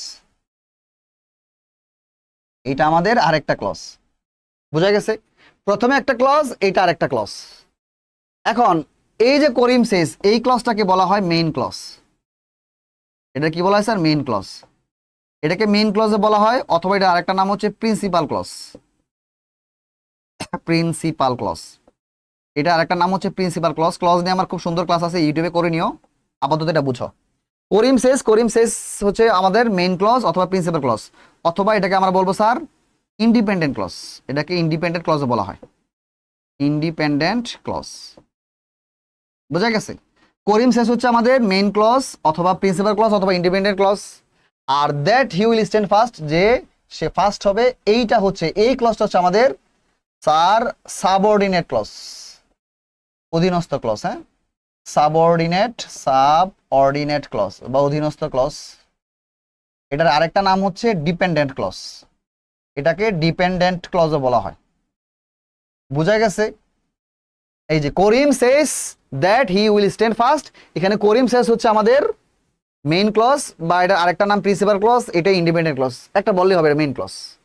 আর বাকি যে অংশটা আছে that he will stand first, এই ক্লজটাকে বলা হয় সাবঅর্ডিনেট ক্লজ বা ডিপেন্ডেন্ট ক্লজ। এখন স্যার একটা সেন্টেন্স থেকে তুমি কেমনে বুঝবা কোনটা মেইন ক্লজ, কোনটা স্যার সাবঅর্ডিনেট ক্লজ বা ডিপেন্ডেন্ট ক্লজ, কোনটা মেইন ক্লজ আর কোনটা সাবঅর্ডিনেট ক্লজ, তুমি বুঝবা কেমনে? এটা বুঝার উপায় হচ্ছে সাবঅর্ডিনেট ক্লজগুলোতে নরমালি আমাদের একটা ক্লজ মার্কার দিয়ে শুরু হয়। এই দ্যাট হচ্ছে আমাদের এখানে একটা ক্লজ মার্কার, দ্যাট কি হচ্ছে আমাদের একটা ক্লজ মার্কার, দ্যাট হচ্ছে আমাদের একটা ক্লজ মার্কার। সাবঅর্ডিনেট ক্লজগুলা এরকম ক্লজ মার্কার দিয়ে শুরু হবে, এই যে এরকম দ্যাট থাকবে, দ্যাটের পরে ক্লজটা থাকবে, এটাই সাবঅর্ডিনেট ক্লজ।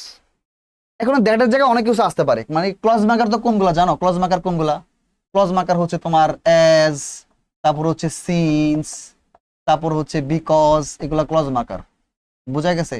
দ্যাট, তারপর হচ্ছে দো, তারপর হচ্ছে অল দো ক্লজ মার্কার, এগুলা ক্লজ মার্কার। বোঝা গেছে? তারপর হতে পারে যত WH ওয়ার্ড আছে পৃথিবীতে, WH ওয়ার্ড, হ্যাঁ, তারপর হচ্ছে আনলেস, তারপর হচ্ছে ইফ, বোঝা গেছে, least, as if, as though, এগুলো হচ্ছে আমাদের ক্লজ মার্কার।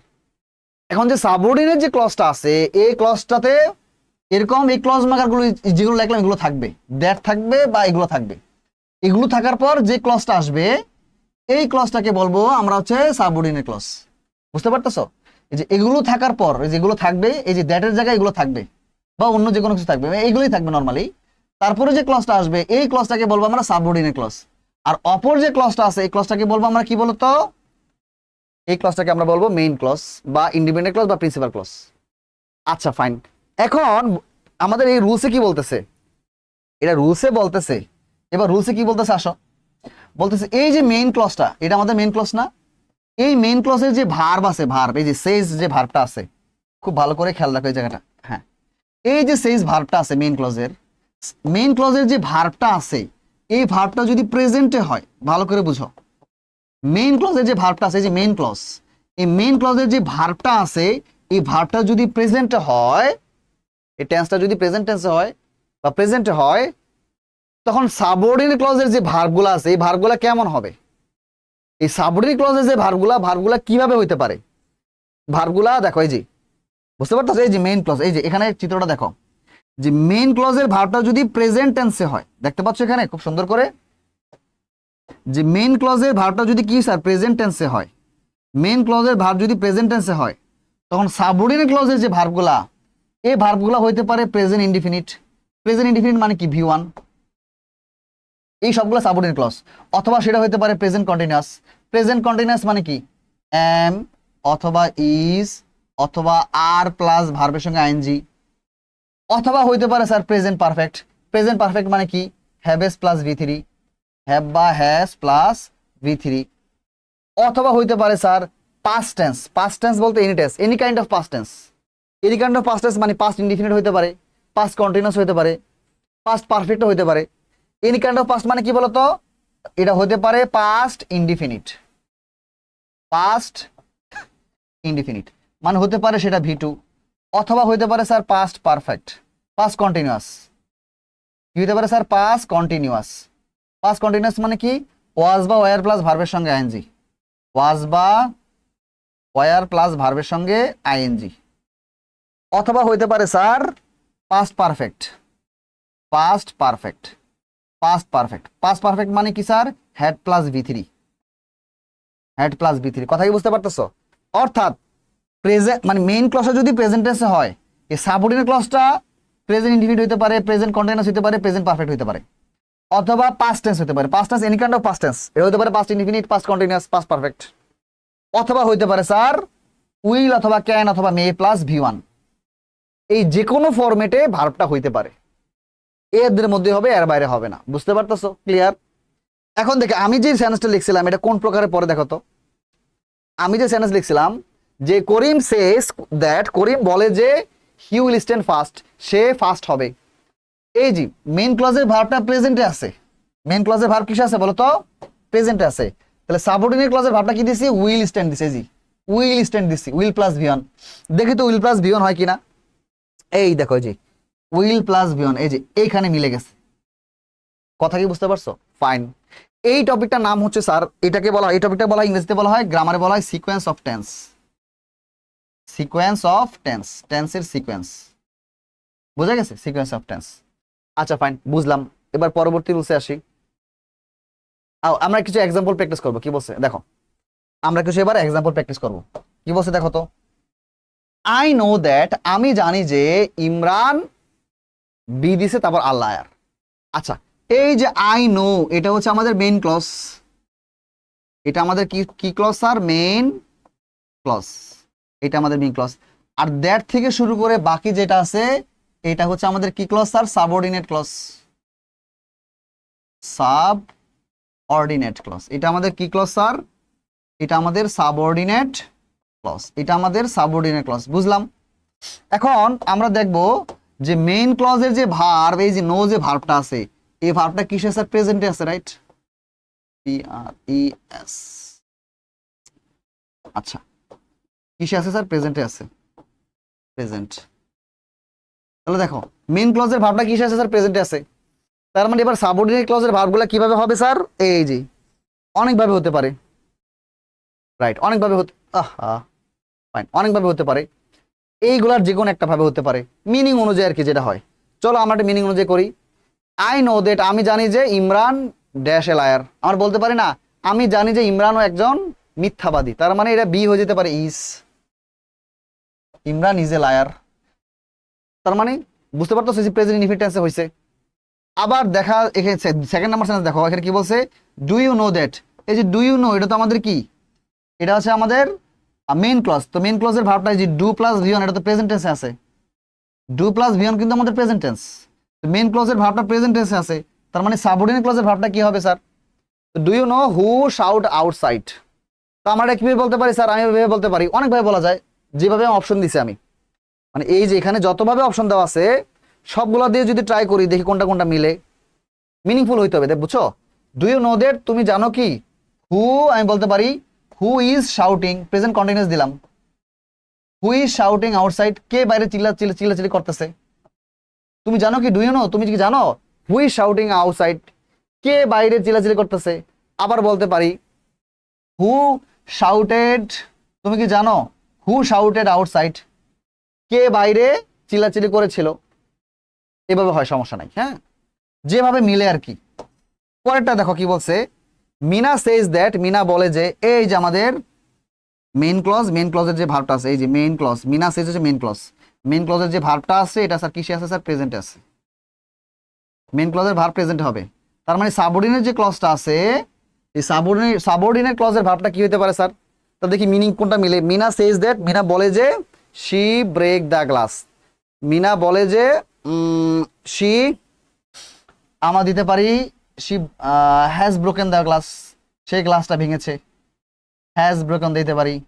বা এটা হতে পারে sir she will break the glass, সেই গ্লাসটা ভাঙবে, মিনা বলে যে সেই গ্লাসটা ভাঙবে, মিনিং হয়, সমস্যা নাই।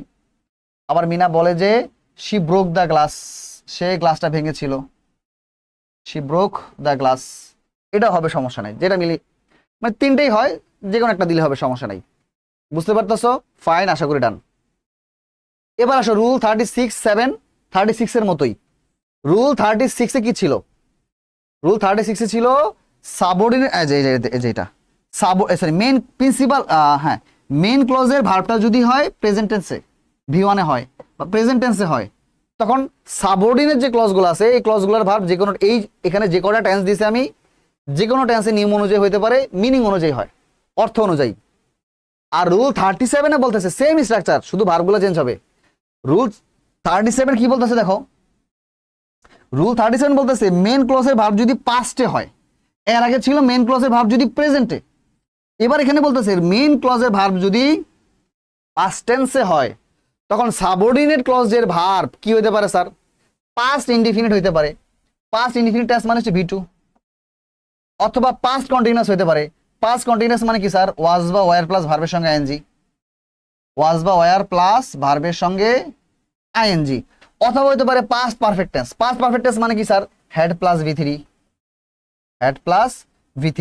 অথবা হইতে পারে sir would could might plus V1। এইটা স্যার বেশি ইম্পর্টেন্ট, এটাকে স্টার দিয়ে রাখো, এটাকে স্টার দিয়ে রাখো। এর আগে রুলটা বেশি একটা ইম্পর্টেন্ট না, মানে ওটা কম আসে পরীক্ষায়। পরীক্ষায় স্যার এইটা বেশি ইউজ হয়, এই সেন্টেন্স, এই সিকোয়েন্স অফ টেন্সটা বেশি ইউজ হয়। এর আগেরটাও কিন্তু 36 নাম্বার রুলসটা সিকোয়েন্স অফ টেন্সের নিয়ম, এইটাও কিন্তু এই স্ট্রাকচারটাও কিন্তু আমাদের সিকোয়েন্স অফ টেন্সের নিয়ম। লিখে রাখো sequence of tense, sequence of tense, টেন্সের সিকোয়েন্স বা টেন্সের ক্রম বা ধারা, দুইটাই সিকোয়েন্স অফ টেন্সের রুলস। এখন 36 থেকে তোমার এটা বেশি জরুরি। কেউ যদি 36 মনেও না রাখো সমস্যা নাই, তুমি এইটা মনে রাখো, এইটা বেশি জরুরি, এটা পরীক্ষায় বেশি আসে। যে মেন ক্লজের ভার্ব যদি পাস্ট টেন্সে হয়, মেন ক্লজের ভার্ব যদি পাস্ট টেন্সে হয়, পাস্ট টেন্স বলতে পাস্ট ইনডিফিনিটকে বোঝাচ্ছি, তখন সাবঅর্ডিনেট ক্লজের যে ভার্ব এটা হতে পারে পাস্ট ইনডিফিনিট, হতে পারে পাস্ট কন্টিনিউয়াস, হতে পারে পাস্ট পারফেক্ট, হতে পারে উড অথবা কুড অথবা মাইট প্লাস V1। চলো আমরা এবার একটা এক্সাম্পল করি, আমরা একটা কোশ্চেন সলভ করি, তাহলে ব্যাপারটা আরো ক্লিয়ার হবে। এখানে কি বলছে? হি গেভ মি 500 টাকা নোট, হবে একটা নোট দিলে ভালো হয়, সে আমাকে 500 টাকার একটা নোট দিল। পয়েন্ট, তাহলে এটা হচ্ছে আমাদের, দেখো যে হি গেভ মি 500 টাকা নোট, এটা হচ্ছে আমাদের কি? এটা হচ্ছে আমাদের মেইন ক্লজ। এটা আমাদের কি ক্লজ স্যার? Main clause. আগে বুঝো কোনটা মেইন ক্লজ কোনটা সাবঅর্ডিনেট ক্লজ। আর বাকি যে ক্লজ আছে হোয়েন থেকে শুরু করে বাকি যে ক্লজটা আছে, এই ক্লজটা হচ্ছে আমাদের কি ক্লজ স্যার? এই যে এতটুকু পর্যন্ত এই ক্লজটা হচ্ছে আমাদের সাবঅর্ডিনেট ক্লজ। এই ক্লজটা কি আমাদের? Subordinate clause. এই ক্লজটা আমাদের subordinate clause. He gave me 500 টাকা নোট, এটা আমাদের প্রিন্সিপাল ক্লজ। আর when he visit our house last week, এটা হচ্ছে আমাদের সাবঅর্ডিনেট ক্লজ। এখন মেইন ক্লজের যে ভার্বটা আছে, এই যে গেভ, মেইন ক্লজের যে এই যে গেভ ভার্বটা আছে, এই ভার্বটা কিসে আছে স্যার? পাস্টে আছে। এই ভার্বটা পাস্টে আছে। এখন আমাদের নিয়ম কি বলে? যে মেইন ক্লজের ভার্ব যদি পাস্টে হয়, আর তখন সাবঅর্ডিনেট ক্লজের ভার্ব কি হবে? হইতে পারে past indefinite, past continuous, past perfect, অথবা would could might plus V1। যদি কোনটা দিয়ে মিলে, হি গেভ মি 500 টাকা নোট, সে আমাকে 500 টাকার একটা নোট দিয়েছিল। When he visit our house last week, মানে যে যখন সে আমাদের বাড়িতে লাস্ট উইক কি করেছিল? ভিজিট করেছিল। তাহলে আমরা স্যার এখানে V2 দিলেই হয়, এখানে ভিজিটেড তাও হবে, সমস্যা নাই। Visited, when he visited our house হবে, সমস্যা নাই। আচ্ছা ফাইন, পরেরটা দিয়ে কি দেওয়া যায়? Raju visited Eiffel tower while he study in Madrid. Raju Eiffel tower ভ্রমণ করেছিল। এই যে ভিজিটেড মেইন ক্লজের ভার্ব, এটা কিসে আছে স্যার? পাস্টে আছে। তার মানে সাবঅর্ডিনেট ক্লজের ভার্বও পাস্ট হবে। এখন পাস্ট বলতে কোন পাস্ট? এটা কি past indefinite, past continuous, past perfect? কোনটা হবে? এটা একটু মিনিং বুঝে বুঝে করতে হবে। যে Raju visited Eiffel tower, Raju Eiffel tower visit করছিল হোয়াইল, যখন কি হবে স্যার? এই যে হোয়াইল রুলসটা মনে আছে তোমাদের? হোয়াইল রুলসটা মনে থাকার কথা। হোয়াইলের পরে সাবজেক্টের পরে ওয়াজ বা were plus verb plus ING হয়। হোয়াইল হি ওয়াজ স্টাডিং, যখন সে মাদ্রিদে পড়াশোনা করতেছিল। আচ্ছা ফাইন, এটা পাস্ট কন্টিনিউয়াস হইলো। এখানে হয়েছে আমাদের পাস্ট ইনডিফিনিট, এখানে হয়েছে আমাদের পাস্ট কন্টিনিউয়াস। এখন অনেকে বলবো স্যার কখন বুঝবো পাস্ট ইনডিফিনিট, কখন বুঝবো পাস্ট কন্টিনিউয়াস? এইটা তো আমি বুঝি না। এইটার জন্য তোমাকে কি করতে হবে স্যার? একটু মিনিং বুঝতে হবে। এখন মানে টেন্সের মিনিং গুলো বুঝতে হবে, টেন্স মিনিং বুঝে বুঝে শিখতে হবে। যারা টেন্স মিনিং বুঝে বুঝে মানে শিখো নাই বা টেন্স পারো না, তাদেরকে বলবো অবশ্যই অবশ্যই তুমি ইউটিউব থেকে আমার টেন্সের একটা ফ্রি ক্লাস আছে। টেন্সের এই একটা ক্লাসে আমি একদম টেন্সের ফার্স্ট টু লাস্ট 14 গোষ্ঠী উদ্ধার করে দিছি, ফার্স্ট টু লাস্ট। ওই ক্লাসটা অবশ্যই অবশ্যই অবশ্যই করবা, তোমার আর কিচ্ছু লাগবে না, টেন্সে তুমি বস হয়ে যাবা, ঠিক আছে? তোমার সমস্যা হবে না। তো যাই হোক, আমাদের কত নাম্বার রুলস ডান করলাম স্যার? 37 নাম্বার রুলস ডান। নেক্সটে আসি আমরা 38 নাম্বার রুলস। এই রুলসটা খুবই চমৎকার একটা রুলস, আমি লিখে লিখে পড়াবো। এই রুলসটা স্যার আমি লিখে লিখে পড়াবো। কেমন? এটা আমি লিখে লিখে পড়াবো। এই রুলসটা হচ্ছে স্যার ইউজ টুর ব্যবহার রুলস।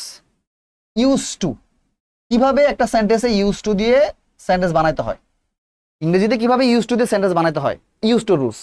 তো সবাই একটু টাইটেল দিবা ইউজ টু, খাতার উপরে টাইটেল দাও ইউজ টু। আমি এখানে খুব সুন্দর করে দেওয়া আছে, সমস্যা নাই।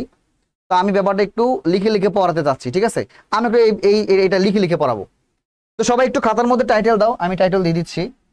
টাইটেল দিলাম হচ্ছে ইউজ টু। আমি এখন ইউজ টু রুলসটা শেখাবো, ঠিক আছে? ইউজড টু মানে স্লাইডে সবকিছু থাকলে ভালো, কিন্তু পড়ানোর সময় অনেক সময় লিখে লিখে পড়াতে ভালো লাগে আর কি। লিখে লিখে পড়ালে মনে হয় পড়াটা বেশি বুঝবা বা বুঝানো যায়, এমন একটা ম্যাটার আর কি। Use to. এখন নিয়মটা কি স্যার একটু ভালো করে বুঝো। ইউজ টু দিয়ে আমাদের টোটাল 3টা স্ট্রাকচার আছে। কয়টা স্ট্রাকচার স্যার মনে রাখবে? ইউজ টু দিয়ে আমাদের 3টা স্ট্রাকচার মনে রাখতে হবে স্যার। কয়টা স্ট্রাকচার? 3টে স্ট্রাকচার। কয়টা স্ট্রাকচার? 3টে স্ট্রাকচার।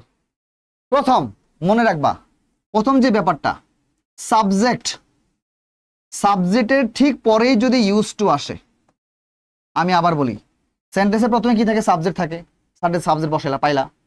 এখন যে কোনো সেন্টেন্সে সাবজেক্টের ঠিক পরেই যদি ইউজ টু আসে, সাবজেক্টের ঠিক পরে যদি কি আসে স্যার? ইউজ টু আসে। সাবজেক্টের ঠিক পরেই যদি ইউজ টু আসে, তারপরে হবে ভার্ব V1 বা বেস ফ্রম। তারপরে যে ভার্ব, সে ভার্বটা হবে V1 বা বেস ফ্রম। মূলত এখান থেকেই প্রশ্নটা করবে। কথা কি বুঝতে পারতেছো? আমি আবার বলি, যে কোনো একটা সেন্টেন্সে সাবজেক্টের ঠিক পরে যদি ইউজ টু আসে, সাবজেক্টের ঠিক পরে যদি ইউজ টু আসে, দেখো মাঝখানে কিছু নাই, সাবজেক্টের ঠিক পরে ইউজ টু আসে, তারপরে ভার্ব কি হবে স্যার? তারপরে ভার্বটা হবে V1 বা বেস ফ্রম। 1 নাম্বার পয়েন্ট গেল। সেকেন্ড নাম্বার পয়েন্টটা হচ্ছে, খুব ভালো করে খেয়াল করো, যে সাবজেক্ট তুমি পাইলা, সাবজেক্টের ঠিক পরে এবার ইউজ টু আসে নাই। ধরো সাবজেক্টের পরে আসছে আমাদের বি ভার্ব। কি আসছে sir? Be verb. Be verb কোনগুলা? এম, ইজ আর ওয়াজ আর, এগুলো বি ভার্ব। অথবা আসলো স্যার গেট। আচ্ছা, এগুলো আসলো। আসার পর তারপর স্যার কি আসলো স্যার? Use to. তারপর স্যার কি আসলো স্যার? Use to.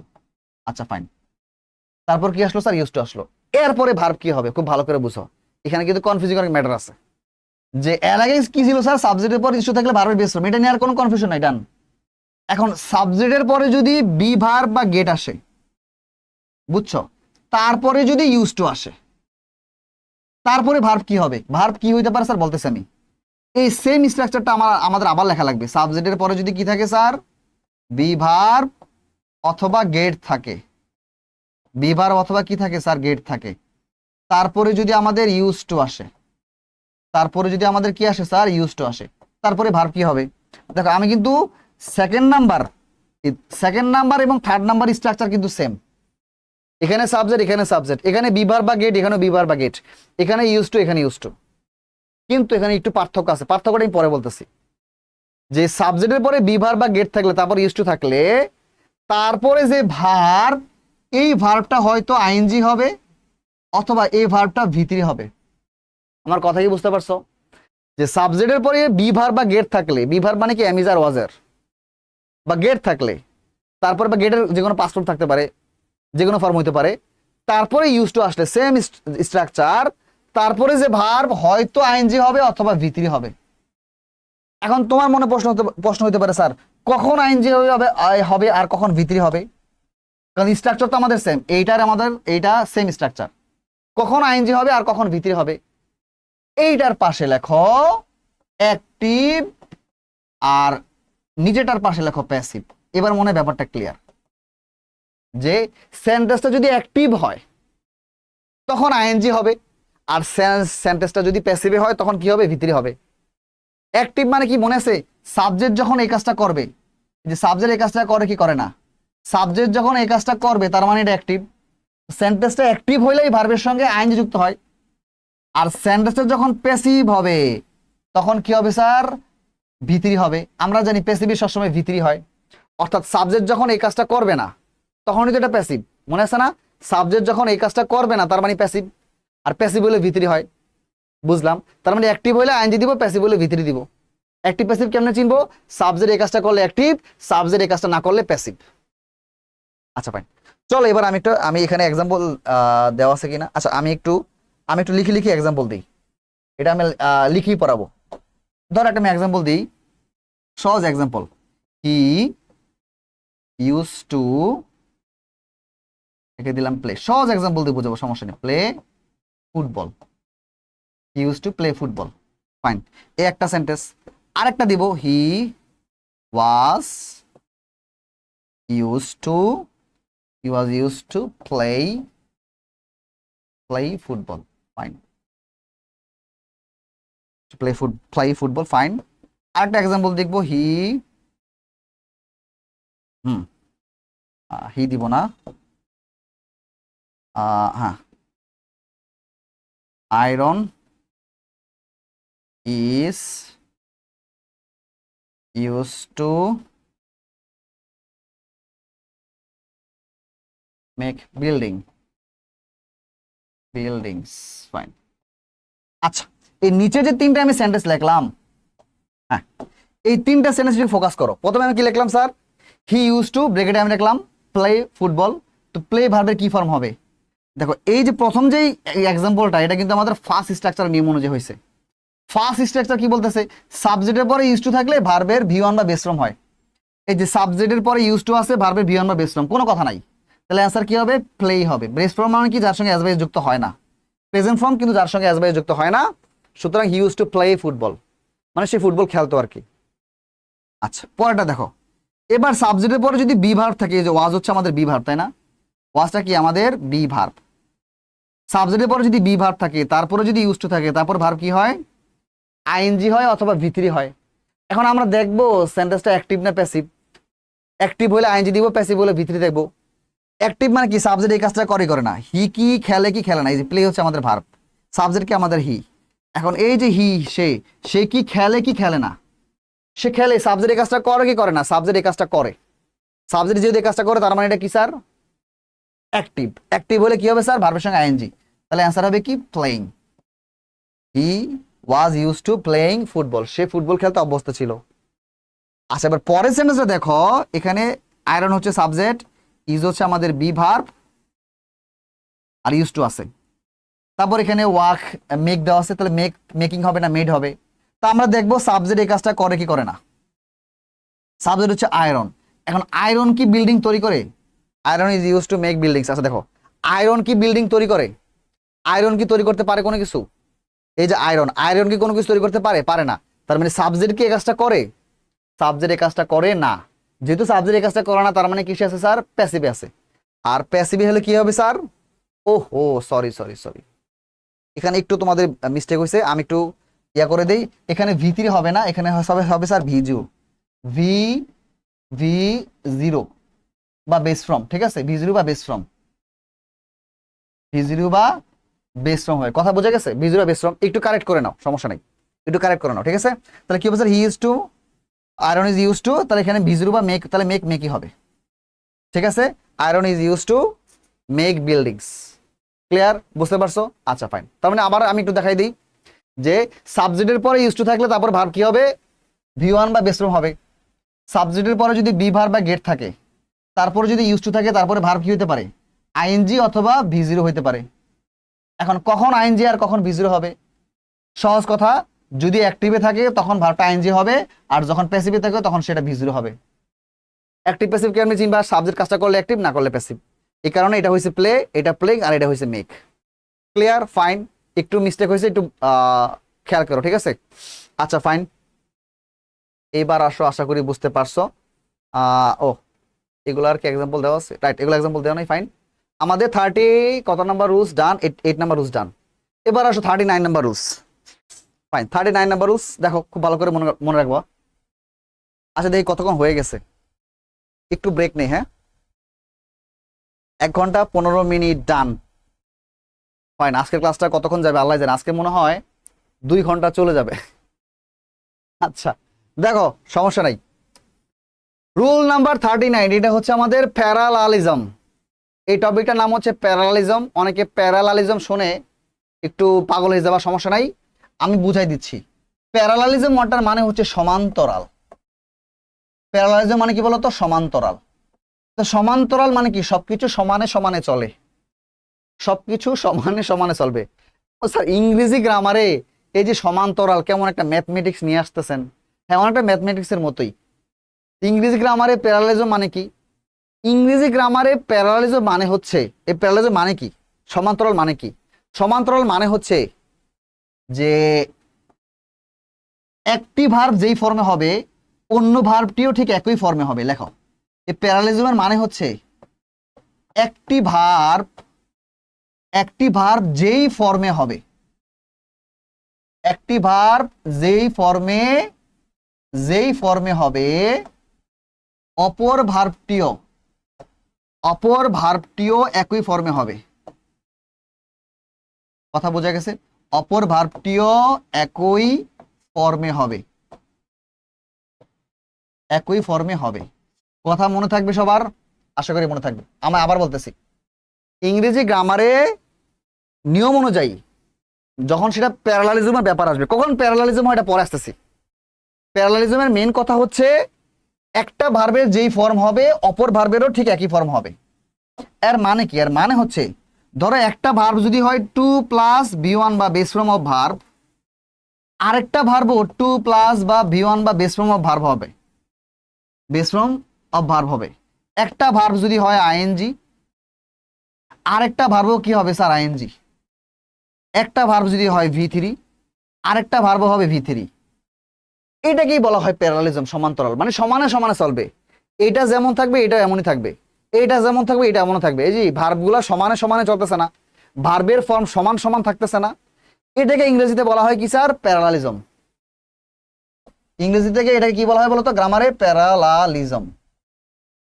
এখন প্রশ্ন হচ্ছে স্যার, যে কখন যে এরকম হবে, কখন এই প্যারালালের নিয়মটা মানবো, কখন 2 প্লাস V1 2 প্লাস V1 হবে, কখন ভার প্লাস আইএনজি হবে, এই নিয়মটা কখন অ্যাপ্লাই হবে? মানে প্যারালালিজমের নিয়মটা কখন অ্যাপ্লাই হবে?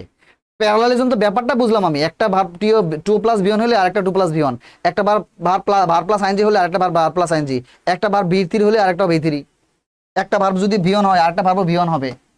এটা তো বুঝলাম, এটাই প্যারালালিজম। এখন এটা হবে কখন, এই ব্যাপারটা চলো বুঝি। কখন প্যারালালিজমের নিয়মটা তোমাকে ফলো করতে হবে। দেখো কি বলছে। এখন বলছে দেখো, এবার এখানে একটা রিডিং পড়ি, আমি রিডিং পড়লে বুঝে যাবা যে প্যারালালিজম হলো একই গ্রামাটিক্যাল স্ট্রাকচার দিয়ে সমান গুরুত্বের ধারণা প্রকাশ করা।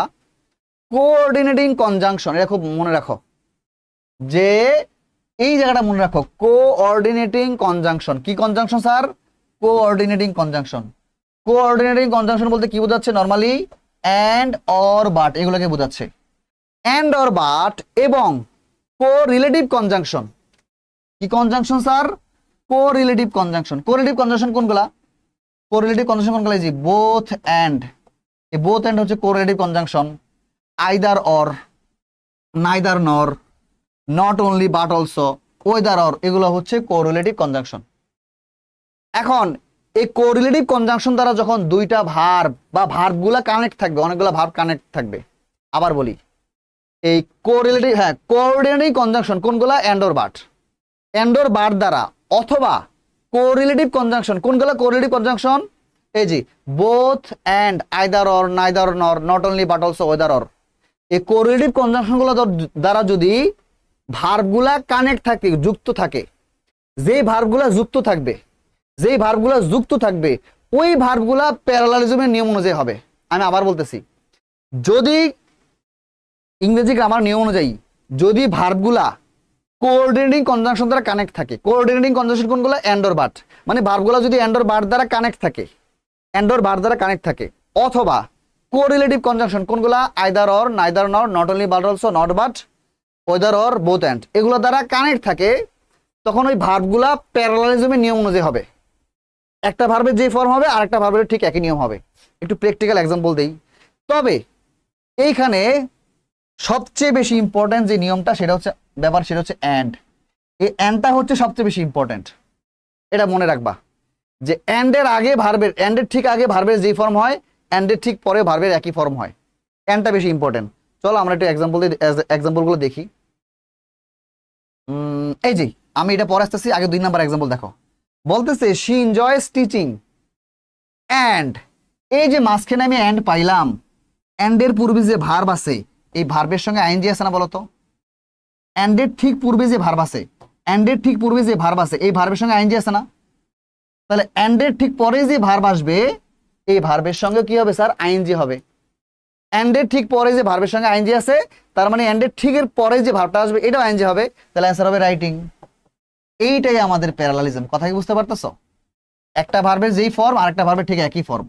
She enjoys teaching and writing, সে পড়াইতে এবং লিখতে এনজয় করে, ভালোবাসে, ফাইন।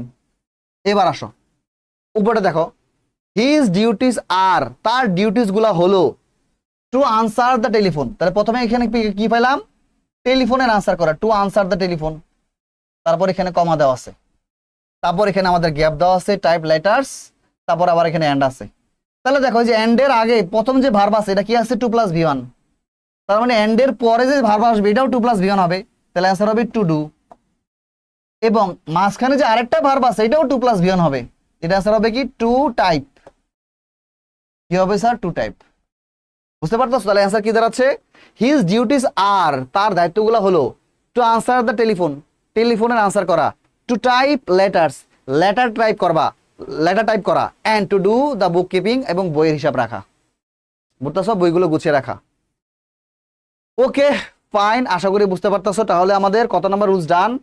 এটাই প্যারালালিজম, যে রুল নাম্বার 39, আজকের আমাদের লাস্ট রুলস। এইটা হচ্ছে আমাদের পজিটিভ ভার্বের নিয়ম। আচ্ছা, এই রুলটা আমাকে স্যার সবাই একটু শোনো। এখন আমরা শিখবো স্যার পজিটিভ ভার্ব। এটা একটু টাইম লাগবে, কিছু করার নাই। আমাদের দেখি কতক্ষণ হয়েছে, 1 ঘন্টা 22 মিনিট হয়েছে। আশা করি 2 ঘন্টার মধ্যেই, আর হয়তো 15 থেকে 20 মিনিট লাগবে আমার, এতক্ষণ নাও লাগতে পারে, 10-15 মিনিট লাগবে। এই 10-15 মিনিটের মধ্যে আমি পজিটিভ ভার্বটা শেষ করে ফেলবো। এই পজিটিভ ভার্বটা শেষ করানোর পর মোটামুটি আমাদের বেসিক ক্লাস ডান। রাইট ফর্ম ভার্বে যতগুলো ক্লাস দরকার ছিল সবগুলো, রুলস দরকার ছিল সবগুলো রুলস শেষ হয়ে যাবে। তো একটু কষ্ট করে আমার সঙ্গে পজিটিভ ভার্বের ক্লাসটা করো। এখন আমরা কি শিখবো স্যার? Positive verb. কি শিখবো স্যার? Positive verb. চলো আমরা আগে বুঝি স্যার পজিটিভ ভার্ব কি। এই পজিটিভ ভার্ব ব্যাপারটা কি? এই পজিটিভ ওয়ার্ডটার মানে কি? পজিটিভ ওয়ার্ডটার মানে কি? ভার্ব তো পরে আসে, আগে চলো আমরা পজিটিভ ওয়ার্ডটার মানে বুঝাই। পজিটিভ, এই পজিটিভ ওয়ার্ডটার মানে হচ্ছে করানো, করানো অর্থাৎ অন্যকে দিয়ে করানো, নিজে না করে, নিজে ডিরেক্টলি না করে অন্যকে দিয়ে করানো। এটা লেখো, নিজে ডিরেক্টলি না করে, নিজে ডিরেক্টলি না করে, নিজে ডিরেক্টলি না করে অন্যকে দিয়ে করানো, অন্যকে দিয়ে করানো, নিজে ডিরেক্টলি না করে অন্যকে দিয়ে করানো। আমার কথাই বোঝা গেছে? ক্লিয়ার? বুঝতে পারছো? তাহলে এই যে পজিটিভ ওয়ার্ডটার মানে হচ্ছে করানো, মানে আমি অন্যকে দিয়ে করাচ্ছি, এটা হচ্ছে পজিটিভ। আর পজিটিভ ভার্ব কি? পজিটিভ ভার্ব হচ্ছে যে ভার্বগুলো দিয়ে করানো বোঝায়, যে ভার্বগুলো দিয়ে কি বোঝাবে? করানো বোঝাবে। যেমন ধরো, যেমন ধরো এক্সাম্পল দেই, এখানে এক্সাম্পল দিছে কিনা আমি জানি না। আচ্ছা ফাইন, আমি এক্সাম্পল দেই। যেমন ধরো, আচ্ছা আমি খাই, এর ইংরেজি কি স্যার? আমি খাই ইংরেজি হচ্ছে আই ইট। এর মানে কি স্যার? আমি খাই, আমি খাই। এবার আমি যদি বলি, বা আমি যদি বলি আমি আমার ছোট ভাইকে খাওয়াই, তাহলে আমি খাওয়াই, তাহলে কি হবে স্যার? এই যে আমি বলতেছি আমি খাওয়াই, আমি খাওয়াই। দেখো একটা হচ্ছে আমি খাই, আর নিচের সেন্টেন্স হচ্ছে আমি খাওয়াই। পার্থক্যটা বুঝতে পারতেছো? এই যে করানো, আমি পড়ি, আমি পড়াই, আমি দেখি, আমি দেখাই, সে হাসে, সে হাসায়, এই যে হাসায়, দেখায়, পড়াই, শোনাই, এগুলোই স্যার পজিটিভ। এখন আমি খাই এটা ইংরেজি হচ্ছে আই ইট, আর আমি খাওয়াই এটা ইংরেজি হচ্ছে আই ফিড। আমি খাওয়াই ইংরেজি কি স্যার? I feed. আর বুঝতে পারতেছো? এখন অথবা এমন হতে পারে, ধরো আমি শিখি, আমি শিখি, এটা ইংরেজি কি? I learn. আর এখন আমি যদি বলি আমি শিখাই, আমি শিখাই, এটার ইংরেজি কি? আই লার্ন নাকি আমি আই টিচ? I teach. এইবার আসো তাহলে দেখো, যখন নর্মাল আমি একটা ভার্বের কথা বলতেছি, এটা হচ্ছে আমাদের অ্যাজ ইউজুয়াল অ্যাকশন ভার্ব। এই যে ইট, ইট হচ্ছে নর্মাল আমাদের অ্যাকশন ভার্ব। আর এই ইটের পজিটিভ কি বলতো? ইটের পজিটিভ হচ্ছে আমাদের ফিড। এই ফিড ভার্বটা হচ্ছে ইটের পজিটিভ। তাহলে ইট ভার্বের পজিটিভ ফর্ম কি বলতো? এই ভার্বের পজিটিভ ফর্ম, এটা হচ্ছে নর্মাল অ্যাকশন ভার্ব। এই নর্মাল অ্যাকশন ভার্বের পজিটিভ ফর্মটা কি? সেটা হচ্ছে ফিড। ঠিক তেমন আমি শিখি, লার্ন হচ্ছে normal action verb, learn, LEARN, learn, এটা হচ্ছে নর্মাল অ্যাকশন ভার্ব। এখন লার্নের পজিটিভ ফর্ম কি? লার্নের পজিটিভ হচ্ছে টিচ। লার্নের পজিটিভ ফর্ম হচ্ছে কি বলতো? টিচ। ঠিক এমন আমি যদি বলি দেখাই বা দেখি, আমি দেখি ইংরেজি কি? I see. আমি দেখাই আই শো। তাহলে সি হচ্ছে আমাদের নর্মাল অ্যাকশন ভার্ব, আর সি এর পজিটিভ ভার্ব কি বলতো? শো। শো হচ্ছে আমাদের পজিটিভ ভার্ব। তাহলে নর্মাল অ্যাকশন ভার্ব আর পজিটিভ ভার্ব বুঝতেছো? নর্মাল অ্যাকশন ভার্ব হচ্ছে ইট, খাওয়া, আর খাওয়ানো ফিড। লার্ন শিখা, শিখানো টিচ। সি দেখা, দেখানো শো। এই যে দেখানো, করানো, শোনানো, হাসানো, কাঁদানো, এইগুলোই হচ্ছে আমাদের পজিটিভ ভার্ব। বুঝতে পারতেছো? এই ফিড, টিচ, শো এগুলো হচ্ছে আমাদের পজিটিভ ভার্ব। এখন একটা ব্যাপার দেখো, এবার আসলে মেইন পয়েন্ট। আমি আগে পজিটিভ ব্যাপারটা বুঝাইলাম।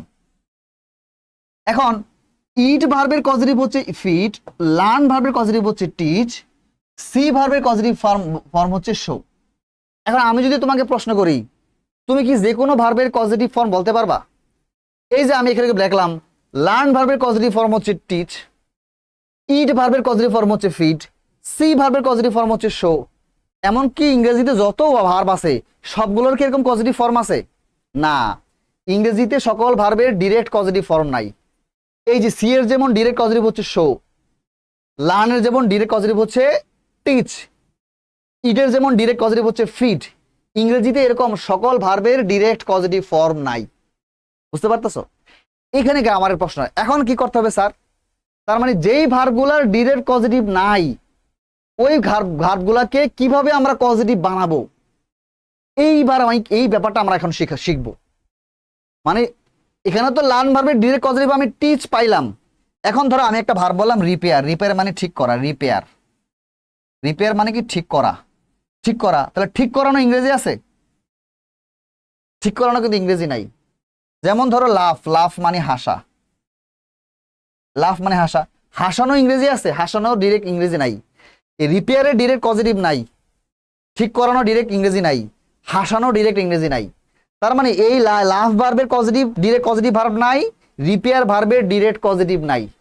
এখন আমরা তো এগুলোর পজিটিভ ফর্ম ইউজ করি। আমি হাসানো, আমরা তো বাংলা এগুলো ইউজ করি। ইংরেজিতেও তো হাসানোর একটা অবশ্যই কি থাকবে? একটা সেন্টেন্স থাকবে। অর্থাৎ এই যে লাভ ভার্বের ডিরেক্ট পজিটিভ নাই, তার মানে কি আমরা লাভ ভার্বকে পজিটিভ ভার্ব হিসেবে ইউজ করব না? করব। এই লাভ ভার্বকে আমি কিভাবে পজিটিভ বানাবো, এই রিপেয়ার ভার্বকে আমি কিভাবে পজিটিভ বানাবো, এখন আমি এটা শেখাবো। দেখো, লার্ন ভার্বকে পজিটিভ বানানোর প্রয়োজন নাই, কারণ লার্ন ভার্বের ডিরেক্ট পজিটিভ হচ্ছে টিচ আছে। এটার আর পজিটিভ বানানোর দরকার নাই, কারণ এটার ডিরেক্ট পজিটিভ আছে। ইট কে আর পজিটিভ বানানোর দরকার নাই, এটার ডিরেক্ট পজিটিভ ভার্ব আছে। সি কে আর পজিটিভ বানানোর দরকার নাই, কারণ সি এর ডিরেক্ট পজিটিভ ভার্ব আছে।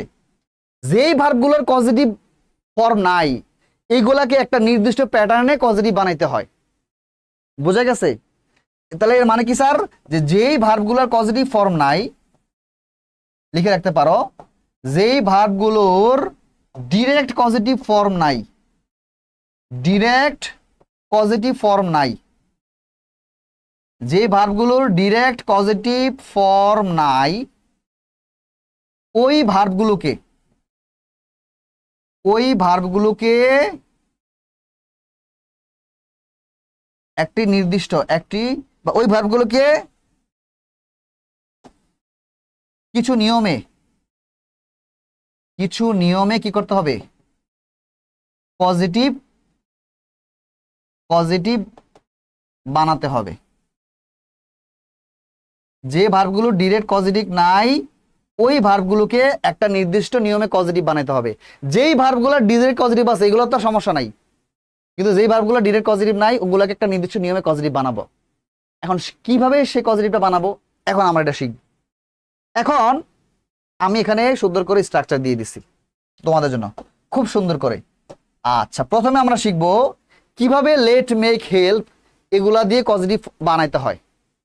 এই স্ট্রাকচারে আমরা পজিটিভ বানাবো, ঠিক আছে? লেট, মেক, হেল্প দিয়ে কিভাবে পজিটিভ বানাবো একটা বলে রাখি। এখানে মেইন ব্যাপারটা হচ্ছে মেক। মেকটাই মূলত মেইন রুলস, বাকিগুলা পরীক্ষায় আসে তাই দিয়ে রাখছি। আসো আমরা এবার শিখি। এখানে কি বলছে দেখো, যখন একটা সেন্টেন্সে লেট থাকবে অথবা মেক থাকবে অথবা হেল্প থাকবে, খুব ভালো করে বুঝো, যখন একটা সেন্টেন্সে লেট থাকবে অথবা মেক থাকবে অথবা হেল্প থাকবে, তারপরে যদি সামওয়ান অথবা সামথিং আসে, তারপরে কি যদি আসে স্যার, সামওয়ান অথবা সামথিং। আমি আবার বলি, যখন একটা সেন্টেন্সে লেট থাকবে বা মেক থাকবে অথবা হেল্প থাকবে, তারপরে যদি সামওয়ান অথবা সামথিং, ব্যক্তি বা বস্তু আর কি, সামওয়ান মানে একটা ব্যক্তি আর সামথিং মানে বস্তু, সামওয়ান অথবা সামথিং আসে, ব্যক্তি বা বস্তু আসে, তারপরে যে ভার্ব আসবে এই ভার্বের ফর্ম হবে V1 অথবা বেস ফর্ম। কথা কি বুঝতে পারছো? মাথায় ঢুকছে? আমি আবার বলি, যে কোনো ইংরেজি সেন্টেন্সে তুমি প্রথমে কি পাইলা, লেট পাইলা অথবা মেক পাইলা অথবা হেল্প পাইলা, তিনটার যে কোনো একটা পাইলা। তারপরে তুমি কি পাইলা, সামওয়ান অথবা সামথিং পাইলা। কি পাইলা? সামওয়ান অথবা সামথিং পাইলা। তারপরে যে ভার্ব আসবে এই ভার্বটা কি হবে স্যার, বেস ফর্মে হবে। এই ভার্বটা কি হবে স্যার, বেস ফর্ম বা V1 হবে। আর হেল্পের ক্ষেত্রে, হেল্পের পরে যদি তুমি সামওয়ান পাও তখন বেস ফর্মও হইতে পারে, আবার 2 প্লাস ভার্ব বা বেস ফর্ম হইতে পারে। ভার্বের বেস ফর্ম কি সমস্যা নেই, 2 প্লাস ভার্ব, এই ভার্ব বলতে ভার্বের বেস ফর্ম হইতে পারে। আমার কথাই বোঝা গেছে? আমি আবার বলি যে লেট আর মেকের পরে বা এটা হেল্পের পরে হইতে পারে, লেট, মেক, হেল্প, এই তিনটার পরে যদি সামওয়ান অথবা সামথিং যাই থাকুক তারপরে ভার্বের বেস ফর্ম। তবে হেল্পের ক্ষেত্রে যদি সামওয়ান আসে তারপরে বেস ফর্মও হইতে পারে ভার্বের, অথবা 2 প্লাস V1 দুইটাই কারেক্ট। হেল্পের ক্ষেত্রে এটাও কারেক্ট এটাও কারেক্ট। বুঝতে পারতেছো? আচ্ছা ফাইন, এটা একটু স্ট্রাকচারটা মনে রাখবা, সমস্যা নেই। হ্যাঁ, আসো আমরা একটু কোশ্চেন সলভ করি। আমরা একটা কোশ্চেন সলভ করি, তখন তুমি বুঝবা। এখানে দেখো প্রথম এক্সাম্পলটা দেখো কি বলছে, ইউ মেড মি ক্রাই। এই সেন্টেন্সের ইউ আমাদের সাবজেক্ট পাইলাম, রাইট, সাবজেক্ট। তারপর আমি কি পাইলাম স্যার, মেড। মেড বলতে যে মেকের পাস্ট ফর্ম আর কি, মেকের পাস্ট ফর্ম মেড পাইলাম। আচ্ছা, মেডের পর আমি কি পাইলাম স্যার, মি পাইলাম। কি পাইলাম স্যার, মি। আচ্ছা ফাইন, এখন আমি কি স্ট্রাকচারে দেই। স্ট্রাকচার আমার কি বলতেছে, এই যে মেক, মেকের পরে যদি সামওয়ান অথবা সামথিং থাকে, সামওয়ান অথবা সামথিং থাকে, পাইছি আমি সামওয়ান। এই যে মেক, মেড, মেডের পরে আমি কি দিস, মি সামওয়ান, ব্যক্তি, সামওয়ান মানে ব্যক্তি আর কি, সামওয়ান পাইলাম। তারপরে যে ভার্ব, এই ভার্বটা জানে কি হবে স্যার, এই ভার্বটা হবে স্যার V1 বা বেস ফর্ম হবে। বুঝা গেছে? ভার্বের সঙ্গে অ্যাস যুক্ত হবে না, V1 ফর্ম।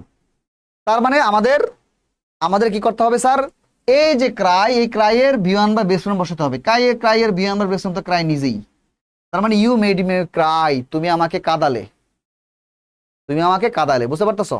সেকেন্ড এক্সাম্পল দেখো, the teacher let the student. এই দেখো সাবজেক্ট, তারপর আমি লেট পাইলাম, লেটের পরে যে দ্য স্টুডেন্ট কি আছে স্যার, সামওয়ান আছে কিনা, রাইট? এখন আমাদের এই স্ট্রাকচার কি বলে, এই দেখো লেটের পরে যদি সামওয়ান অথবা সামথিং থাকে তারপরে ভার্বের কি হবে স্যার, বেস ফর্ম। লেটের পরে সামওয়ান অথবা সামথিং থাকলে, এই জি লেটের পরে সামওয়ান অথবা সামথিং আছে, সামওয়ান আছে, তারপরে ভার্বের বেস ফর্ম, তাহলে অ্যান্সার কি হবে, লিভই হবে, এটাই বেস ফর্ম।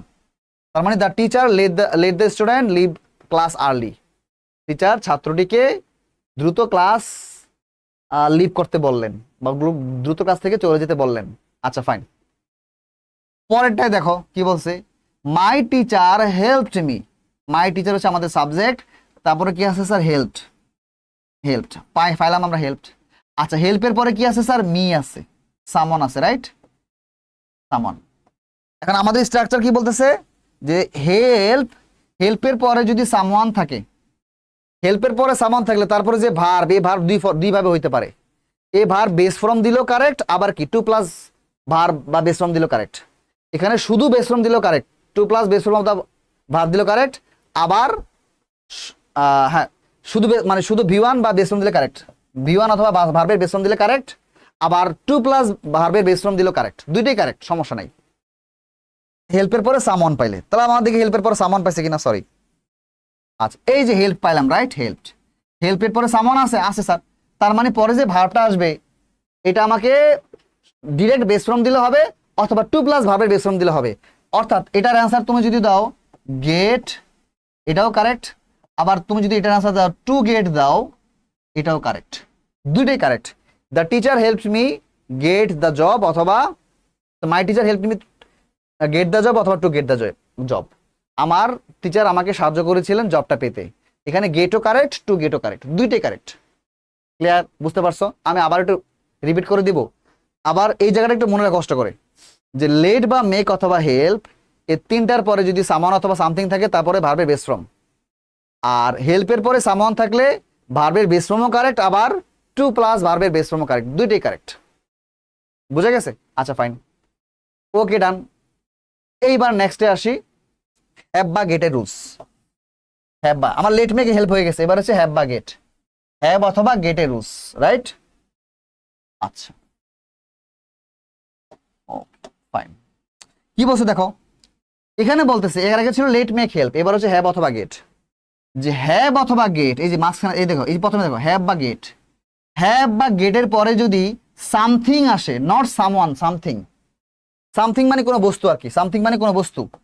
হ্যাভ বা গেটের পরে যদি সামথিং আসে, কোনো বস্তু আসে, তারপরে যে ভার্ব এটা অবশ্যই ভি3 পাস্ট পার্টিসিপল হবে। আমি আবার বলি, যখন তুমি হ্যাভ বা গেট পাইবা, তারপর তুমি সামথিং পাইবা, কোনো বস্তু পাবা, তারপরে ভার্ব কি ইউজ করবা, ভি3, ভার্বের পাস্ট পার্টিসিপল ফর্ম। এক নাম্বার বিষয় গেল। আর দুই নাম্বার বিষয় কি, দুই নাম্বার বিষয় বলতেছে এখন তো সামথিং গেল, সামওয়ান বাকি আছে না, যে হ্যাভের পরে যদি সামওয়ান আসে, হ্যাভের পরে যদি সামওয়ান আসে, তারপরে ভার্ব কি হবে, base form of verb, V1 অথবা বেস ফর্ম অফ ভার্ব বসবে। বোঝা গেছে? ভালো করে বুঝো, হ্যাভ বা গেট যে কোনো একটা, হ্যাভ হোক আর গেট হোক, তাদের পরে যদি সামথিং আসে, নন লিভিং থিং, বস্তু আসে, তারপর আসবে ভি3, ভার্বের পাস্ট পার্টিসিপল ফর্ম। আর হ্যাভের পরে যদি সামওয়ান আসে, সামওয়ান নট সামথিং, সামওয়ান, হ্যাভের পরে সামওয়ান থাকলে তারপর ভার্ব হবে ভি1 বা ভার্বের বেস ফর্ম। আর গেটের পরে যদি সামওয়ান আসে, গেটের পরে যদি সামওয়ান আসে, তারপরে ভার্ব হবে ইনফিনিটিভ, টু প্লাস ভি1। মনে রাখতে পারবা না? পারবা না মনে রাখতে? স্লাইডটা তো পেয়ে যাবা, সমস্যা নেই, আমাদের ওয়েবসাইটে স্ক্রিনশট দিয়ে রাখতে পারো, সমস্যা নাই। আর স্লাইডটা তো পেয়েও যাবা, আর ক্লাস তো সবসময় থাকতেছে। আমি আবার বলি, হ্যাভ বা গেটের পরে যদি সামথিং থাকে, তারপরে ভার্বের ভি3, এটা না কোনো ডাউট নাই। আর হ্যাভের পরে সামন থাকলে ভার্বের বেস ফর্ম, আর গেটের পরে সামন থাকলে তারপরে কি, ইনফিনিটিভ, টু প্লাস ভি1 হয়। এটা মনে রাখলে হবে, আর কিছু লাগবে না। চল আমরা একটা এক্সাম্পল করি। কি বলছে দেখো, এই যে মিরান, আচ্ছা এই যে মিরান, মিরান হচ্ছে আমাদের সাবজেক্ট, মিরান আমাদের কি সাবজেক্ট, তারপর আছে গট। আচ্ছা মানে গেটের পাস ফ্রম গট আর কি, মানে টেন্স চেঞ্জ হতে পারে, সমস্যা নাই। তারপর আছে হিজ ডগ, হিজ ডগ কি সামওয়ান না? হিজ ডগ কিন্তু সামথিং না, হিজ ডগ হচ্ছে সামওয়ান। তো Miran goat his dog, someone আছে, তারপর ভার্ব কি হবে স্যার, টু প্লাস ভি1 হবে। তো অ্যান্সার কি হবে স্যার, টু ব্রিং।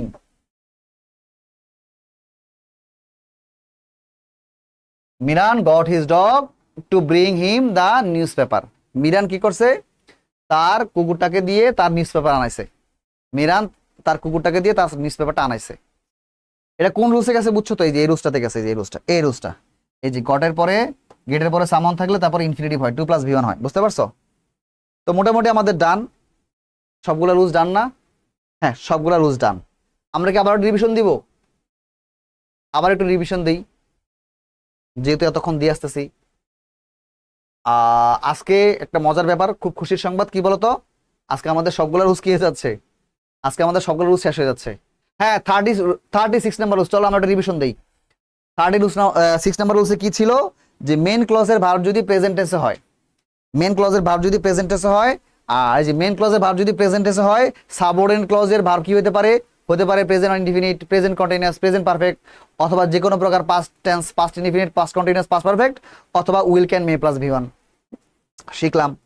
তারপর আমরা শিখলাম 37 নাম্বার রুলস, মেন ক্লজের ভার্ব যদি স্যার, মেন ক্লজের ভার্ব যদি পাস্ট টেন্সে হয়, পাস্ট টেন্সে হয়, মেন ক্লজের ভার্ব যদি পাস্ট টেন্সে হয়, সাবঅর্ডিনেট ক্লজের ভার্ব কি হবে, হতে পারে পাস্ট অন ইনডিফিনিট, হতে পারে পাস্ট কন্টিনিউয়াস, হতে পারে পাস্ট পারফেক্ট, অথবা would, could, might plus V one গেল।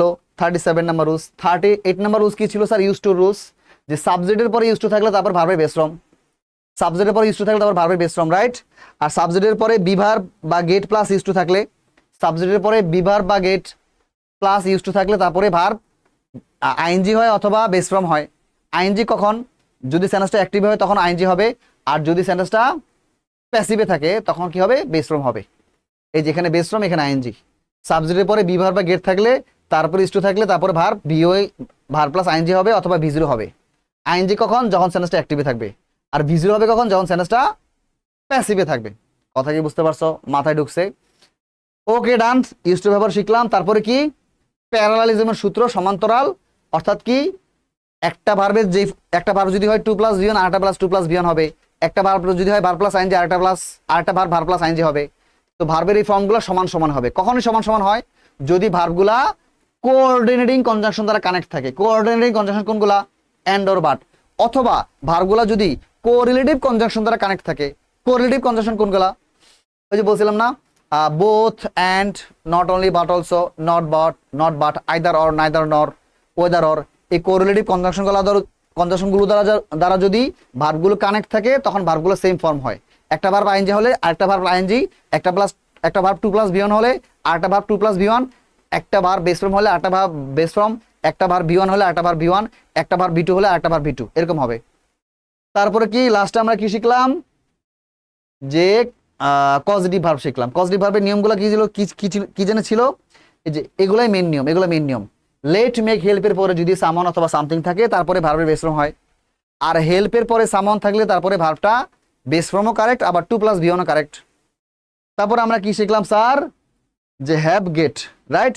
হ্যাভ গেটের পরে যদি সামথিং থাকে তারপরে ভার্ব হবে কি, ভার্বের পাস্ট পার্টিসিপল ফর্ম বি3। হ্যাভের পরে সামন থাকলে ভার্ব হবে, তারপরে ভার্ব হবে ভার্বের বেস ফর্ম, অথবা গেটের পরে সামন থাকলে তারপরে ভার্ব হবে ইনফিনিটিভ 2 প্লাস ভি1। এই তো মোটামুটি ডান। আমাদেরকে আর রুলস আছে না, রুলস নাই। এবার আসো আমরা কি করবো বলো তো, প্র্যাকটিস করব। এবার আমি তোমাদেরকে একটু ছেড়ে দিচ্ছি জায়গাটা, আমি একটু ছেড়ে দিচ্ছি। তোমরা এখন যে কাজটা করবা, ভিডিওটা আগের মতো ঠিক একটু পজ করবা, ভিডিওটা একটু পজ করো, পজ করে এই কোশ্চেনগুলোর আনসার করো, কেমন? এই যে 5টা রুলস দিলাম, এই রুলসের উপর এই কোশ্চেনগুলো দিছি, এই কোশ্চেনগুলো সলভ করবা। আশা করি সলভ করা শেষ। এবার নেক্সটে আরো কিছু আছে, আরো 4টা আছে। এবার আবার ভিডিওটা পজ করো, পজ করে এই কোশ্চেনগুলোর আনসার দাও, কেমন? এই কোশ্চেনগুলোর আনসার দাও। ফাইন, আশা করি হয়ে গেছে। এবার চলো আমি তোমাদেরকে এগুলার আনসার দিয়ে দিই, ঠিক আছে? চলো আমি এবার আনসার দিয়ে দিই, আমার আনসার সঙ্গে মিলাও। 1 নাম্বার কোশ্চেন কি বলতেছে দেখো, হি এন্টার্ড দ্য রুম, সে রুমে ঢুকলো, comma, sit down and open his book, সে রুমে ঢুকলো, বসলো এবং তার বই খুললো। এই যে এন্ড আছে দেখছো, এই যে এন্ডের পরে যে ভার্ব আছে এটা ভি2, তার মানে এন্ডের পরে ভার্বটাও কি হবে, ভি2 হবে। তাই অ্যান্সার হবে কি, সেট। দেখছো, এই দেখছো, এই যে এন্টার্ড, এটাও ভি2, এটাও ভি2, ওইটাও ভি2। কোন নিয়মে পড়ছে জানি, প্যারালালিজম নিয়মে পড়ছে, প্যারালালিজমের নিয়ম। শি এন্টার দ্য রুম, সে রুমে ঢুকলো, সেট ডাউন, বসলো, অ্যান্ড ওপেন্ড হিজ বুক, এবং তার বই খুললো। আচ্ছা ফাইন, পরেরটা আসি। রনি সেজ দ্যাট, রনি বলে যে, হি প্লে দ্য পিয়ানো, সে পিয়ানো বাজায়। তাহলে রনি বলে যে সে পিয়ানো, আমি যে সাবঅর্ডিনেট ক্লজের যে verb, sorry principal, main clause মনে আছে, মেইন ক্লজের ভার্ব কিসে আছে, প্রেজেন্টে আছে। তো মেইন ক্লজের ভার্ব যদি প্রেজেন্টে আছে, তার মানে সাবঅর্ডিনেট ক্লজের ভার্ব অনেক কিছু হইতে পারে, প্রেজেন্ট টেন্স হইতে পারে, পাস্ট টেন্স হইতে পারে, will, can, may plus V1 হইতে পারে। তা আমি দিলাম, আমরা এটা কোনটা মিলে দেখো তো মিনিং অনুযায়ী। রনি বলে যে সে পিয়ানো বাজাতে পারে, এটা মিলে না? বুঝা গেছে? তাহলে অথবা সে পিয়ানো বাজায়, এটাও হয়। তো এটা অ্যান্সার তুমি যদি দাও ক্যান প্লে, এটাও হবে। রনি বলে যে সে পিয়ানো বাজাতে পারে, অথবা সে পিয়ানো বাজায়, অথবা বলে যে হি প্লেড পিয়ানো, সে পিয়ানো বাজিয়েছিল, তাও হয়, সমস্যা নাই। তবে এই দুটা বেশি পারফেক্ট হয়। ঠিক আছে, ফাইন। পরেরটা করি। হি use to drink too much. এই দেখো ইউজ টু রুলস, এই যে সাবজেক্টের পরে ইউজ টু আছে, রাইট? সাবজেক্টের পরে সরাসরি ইউজ টু থাকলে তারপরে ভার্বের কি হয়? বেস ফর্ম হয়। তাহলে অ্যান্সার কি হবে? Drink. He use to drink too much. এখানে ড্রিঙ্ক বলতে মদ্যপান করাকে বোঝাচ্ছে, বুঝছো? ভালো কিছু না আবার। Fine. Tripti got her letter type by a friend. এই দেখো এখানে কি আছে? সাবজেক্ট আছে আমাদের তৃপ্তি, তারপর আমাদের কি আছে? গট, তারপর আছে হার পেপার। মনে আছে ওই যে গেটের রুলসটা, গেট বা হ্যাবের পরে যদি সামথিং থাকে, এই যে হার পেপার, এখানে হার কিন্তু ব্যাপার না, ব্যাপারটা হচ্ছে হার পেপার। হারের কথা বলা হয় নাই, মানে তৃপ্তির কথা বলা হয় নাই, তৃপ্তির পেপারের কথা বলা হয়েছে। এখানে মূলত এই যে পেপার, পেপার কি সামন না সামথিং? বলো তো, সামথিং, বস্তু, সামথিং না? রাইট। এই যে গেটের পরে যদি সামথিং থাকে, গেটের পরে যদি সামথিং থাকে, হ্যাভ বা গেটের পরে সামথিং থাকলে তারপর ভার্ব কি হয়ে যায়? ভি3 হয়ে যায়। তার মানে টাইপ হয়ে যাবে কি? টাইপড। টাইপ কি হয়ে যাবে বলো তো? Typed. Tripti got her paper typed by a friend. Tripti তার একটা বন্ধুকে দিয়ে তার পেপারটা কি করছে? টাইপ করাইছে। পরটা দেখো, the exam tested both listening and read. এই যে দেখো মাঝখানে কি আছে স্যার? অ্যান্ড আছে। অ্যান্ড এর পূর্বে ভার্বের সঙ্গে আইএনজি, অ্যান্ড এর পরেও কি স্যার? ভার্বের সঙ্গে আইএনজি। প্যারালালিজমের রুলস, রাইট? অ্যান্ড এর পূর্বে ভার্বের সঙ্গে আইএনজি, অ্যান্ড এর ঠিক পরে যে ভার্ব এটার সঙ্গে কি হবে? এনজয়, আইএনজি হবে। তাহলে অ্যান্সার কি হবে? Reading. The exam tested both listening and reading, মানে এক্সামে কি করা হবে? লিসনিং এবং রিডিং টেস্ট নেওয়া হবে। এক্সামে লিসনিং এবং রিডিং টেস্ট নেওয়া হবে। ফাইন। তারপরটা, iron is use to build buildings. এটা তো আমি করাই দিয়েছিলাম, যাই হোক দেখো, আয়রন হচ্ছে আমাদের সাবজেক্ট, তারপর ইজ হচ্ছে আমাদের বি ভার্ব, তারপর সে ইউজ টু। এই যে subject plus be verb plus use two থাকলে তারপরে যে ভার্ব, এটা আইএনজি অথবা বেস ফর্ম হয়। সাবজেক্ট প্লাস বি ভার্ব বা ইউজ টু থাকলে তারপরে যে ভার্ব, এটা আইএনজি অথবা বেস ফর্ম হয়। এখন দেখবো এটা অ্যাক্টিভ না প্যাসিভ আছে। এখন আয়রন কি কোনো কিছু বিল্ড করতে পারে, বানাইতে পারে? আয়রন কোনো কিছু বানাইতে পারে না, তার মানে এটা প্যাসিভে আছে। প্যাসিভে থাকলে এই ভার্বটা হয়ে যাবে ভি1 বা বেস ফর্ম। তো অ্যান্সার হবে কি? বিল্ড। বিল্ড। তাহলে কি হচ্ছে বলো তো? Iron is use to build buildings. Building বানাইতে আয়রন বা লোহা ইউজ হয়। আয়রন মানে কি? লোহা, লোহা। বিল্ডিং বানাইতে লোহা ইউজ হয়।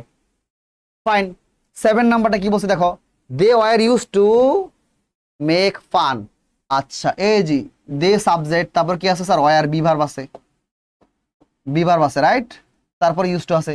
যে subject plus be verb plus use to, তারপরে যে ভার্ব আসবে রুলস অনুযায়ী ভার্বটা আইএনজি অথবা বেস ফর্ম হবে। এখন আমরা দেখবো এটাকে অ্যাক্টিভে আছে না প্যাসিভে আছে। আমরা দেখবো দে এই কাজটা করে কি করে না? তারা কি মেক ফান, মানে তারা কি ফান করে কি করে না? তারা ফান করে। তার মানে সাবজেক্ট এই কাজটা করে কি করে না? করে। সাবজেক্ট যেহেতু এই কাজটা করে, তার মানে এটা কিসে আছে স্যার? অ্যাক্টিভে আছে। তো অ্যাক্টিভে থাকলে ভার্বের সঙ্গে আইএনজি হবে, তাহলে অ্যান্সার হবে কি? Making. They were use to making fun. তারা আনন্দ করতে, ফান করতে অভ্যস্ত ছিল। ফাইন। পরেরটা আসে 8 number, she made the baby take a nap. Subject, তারপর আছে কি? মেড, তারপর আছে দ্য বেবি। মনে আছে লেট মেক হেল্প, তারপরে যদি কি থাকে? সামওয়ান থাকে। লেট মেক, মেক থেকে মেড হইছে, তারপর যদি সামওয়ান থাকে তারপর ভার্ব জানে কি হয় স্যার? বেস ফর্ম হয়। তাহলে অ্যান্সার কি হবে স্যার? টেক। আর আ ন্যাপ, এ ন্যাপ মানে হচ্ছে, ন্যাপ মানে হচ্ছে হালকা ঘুম, হালকা ঘুম, right? She made the baby take a nap, মানে সে বাচ্চাটাকে হালকা ঘুমানোর জন্য সবকিছু অ্যারেঞ্জ করলো আর কি। যাই হোক, fine. I hopped he arrived safely. Fine.